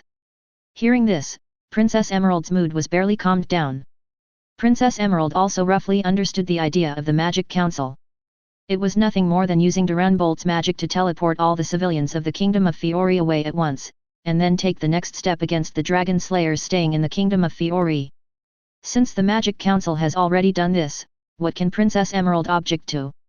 After all, compared with the Kingdom of Fiori, the Magic Council with the power of magic elves is the stronger party. Okay, I know. Princess Emerald looked at the frogman in front of her and said helplessly, "Tomorrow I will gather all the civilians in the city together." The next day, the news that the Kingdom of Fiori was going to hold a super-large celebration spread throughout the city. Every civilian in the Kingdom of Fiori could participate and get rich prizes. This news also attracted Gu Yun's attention. As a native of China, Gu Yun still likes to join in the fun, and Gu Yun himself feels a little bit wrong. Interesting, a celebration. Feeling the Kingdom of Fiori running at full capacity, Gu Yun thought. Thoughtfully. Chapter 25. Lord Crawford, what have you thought about our affairs? In the residence of the former Magic Council Chairman Crawford Shim, a charming figure wearing a mask, armor, and green hair persuaded with a serious face, "I hope Lord Crawford, you will make a decision quickly. This is the enhanced demon goddess of the slave planet. Kyoka, the head of the 9 demon gates of Tartaros. The actual, president of Tartaros, Pluto Mard. Gear. Tartarus, wants to revive the strongest demon and needs to use the Magic Council's previous deterrent weapon White Heritage Fez to make the magic power of the world disappear. Compared with the Magic Guide Spirit power, White Heritage Fez is a real nuclear weapon that will perish together. The Magic Council has always been very serious and strict in dealing with White Heritage Fez. And in order to launch White Heritage Fez, it is necessary to go through the former Magic Council Chairman Crawford Shim, so Tartaros has been persuading the former Magic Council Chairman Crawford Shim. I hope that the former Speaker Crawford can cooperate with Tartaros, and then Tartaros will let Crawford take the throne of the Speaker of the Magic Council again. It's just that Crawford has been very hesitant and has not given a clear answer to Tartaros. After all, Crawford knows very well what the consequences will be if he does this, so Crawford is very hesitant whether to cooperate with Tartaros, the head of the Dark Wizard Guild that he had to deal with when he was in office before. Becoming the Speaker of the Magic Council again, this condition is indeed very tempting. The former Speaker Crawford looked at Kyoka sitting in front of him and said hesitantly, "But the matter about the White Legacy phase is too serious. This consequence is not something I can bear. I still need to think about it carefully. Lord Crawford, I don't know what you want to consider." After hearing Crawford's words, Kyoka was a little anxious. If he couldn't get a clear answer from Crawford, then Hades would be difficult to pass. Kyoka has been Hades' subordinate for hundreds of years, and he knows very well how cruel Hades Mard Gear is. Pluto Mard Gear always felt that emotions would hinder thinking, so he was extremely ruthless and cruel in dealing with everything. He was a thorough strategist with a very deep mind. Kyoka had to admit that even though he was a demon and was feared by others, he was also afraid of another demon, Pluto Mard Gear. Thinking of the consequences of not getting a clear answer from Crawford this time, Kyoka stood up a little excitedly and said, "Master Crawford, don't you understand yet? Once the White Legacy Fez is activated, everyone in the world will lose their magic, and all wizards will lose their combat effectiveness.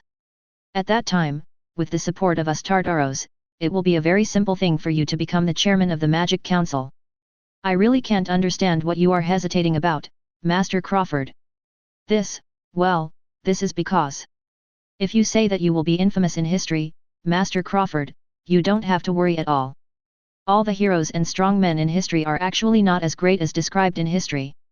As if he knew what Crawford wanted to express, Kyoka did not wait for Crawford to finish his words and replied, the strong are the ones who really decide history. No matter what you do, your image in history will be positive. You will be a hero of mankind. So, now, please tell me your decision, Lord Crawford. This is the last time I ask you, Lord Crawford. If Crawford wants to continue to live this kind of life that no one cares about, if Crawford wants to continue to live in this corner until he dies, I have nothing to say. As Kyoka's voice fell, the scene suddenly became quiet. Crawford's hesitant eyes gradually became firm, and the light of extreme danger was revealed in the depths of his eyes. Yes, as long as the White Legacy Fez is successfully launched, then all the magic in this world will disappear. At that time, who can resist me with the support of Tartaros? History will also be written by myself, and I will be the greatest person. Since you have said this, Kyoka. Crawford looked at Kyoka and said calmly, I agree. However, Crawford had never thought that once he really helped Tartaros achieve this, what kind of end he would encounter. At that time, he would be a piece of fat meat that could be slaughtered at will without any value. This is what happened to Crawford in the original book. He was killed directly by Goddess of the Slave Planet, Kyoka, because he lost his usefulness. At the same time, in the central square of Merucleus, the capital of the Kingdom of Fiori.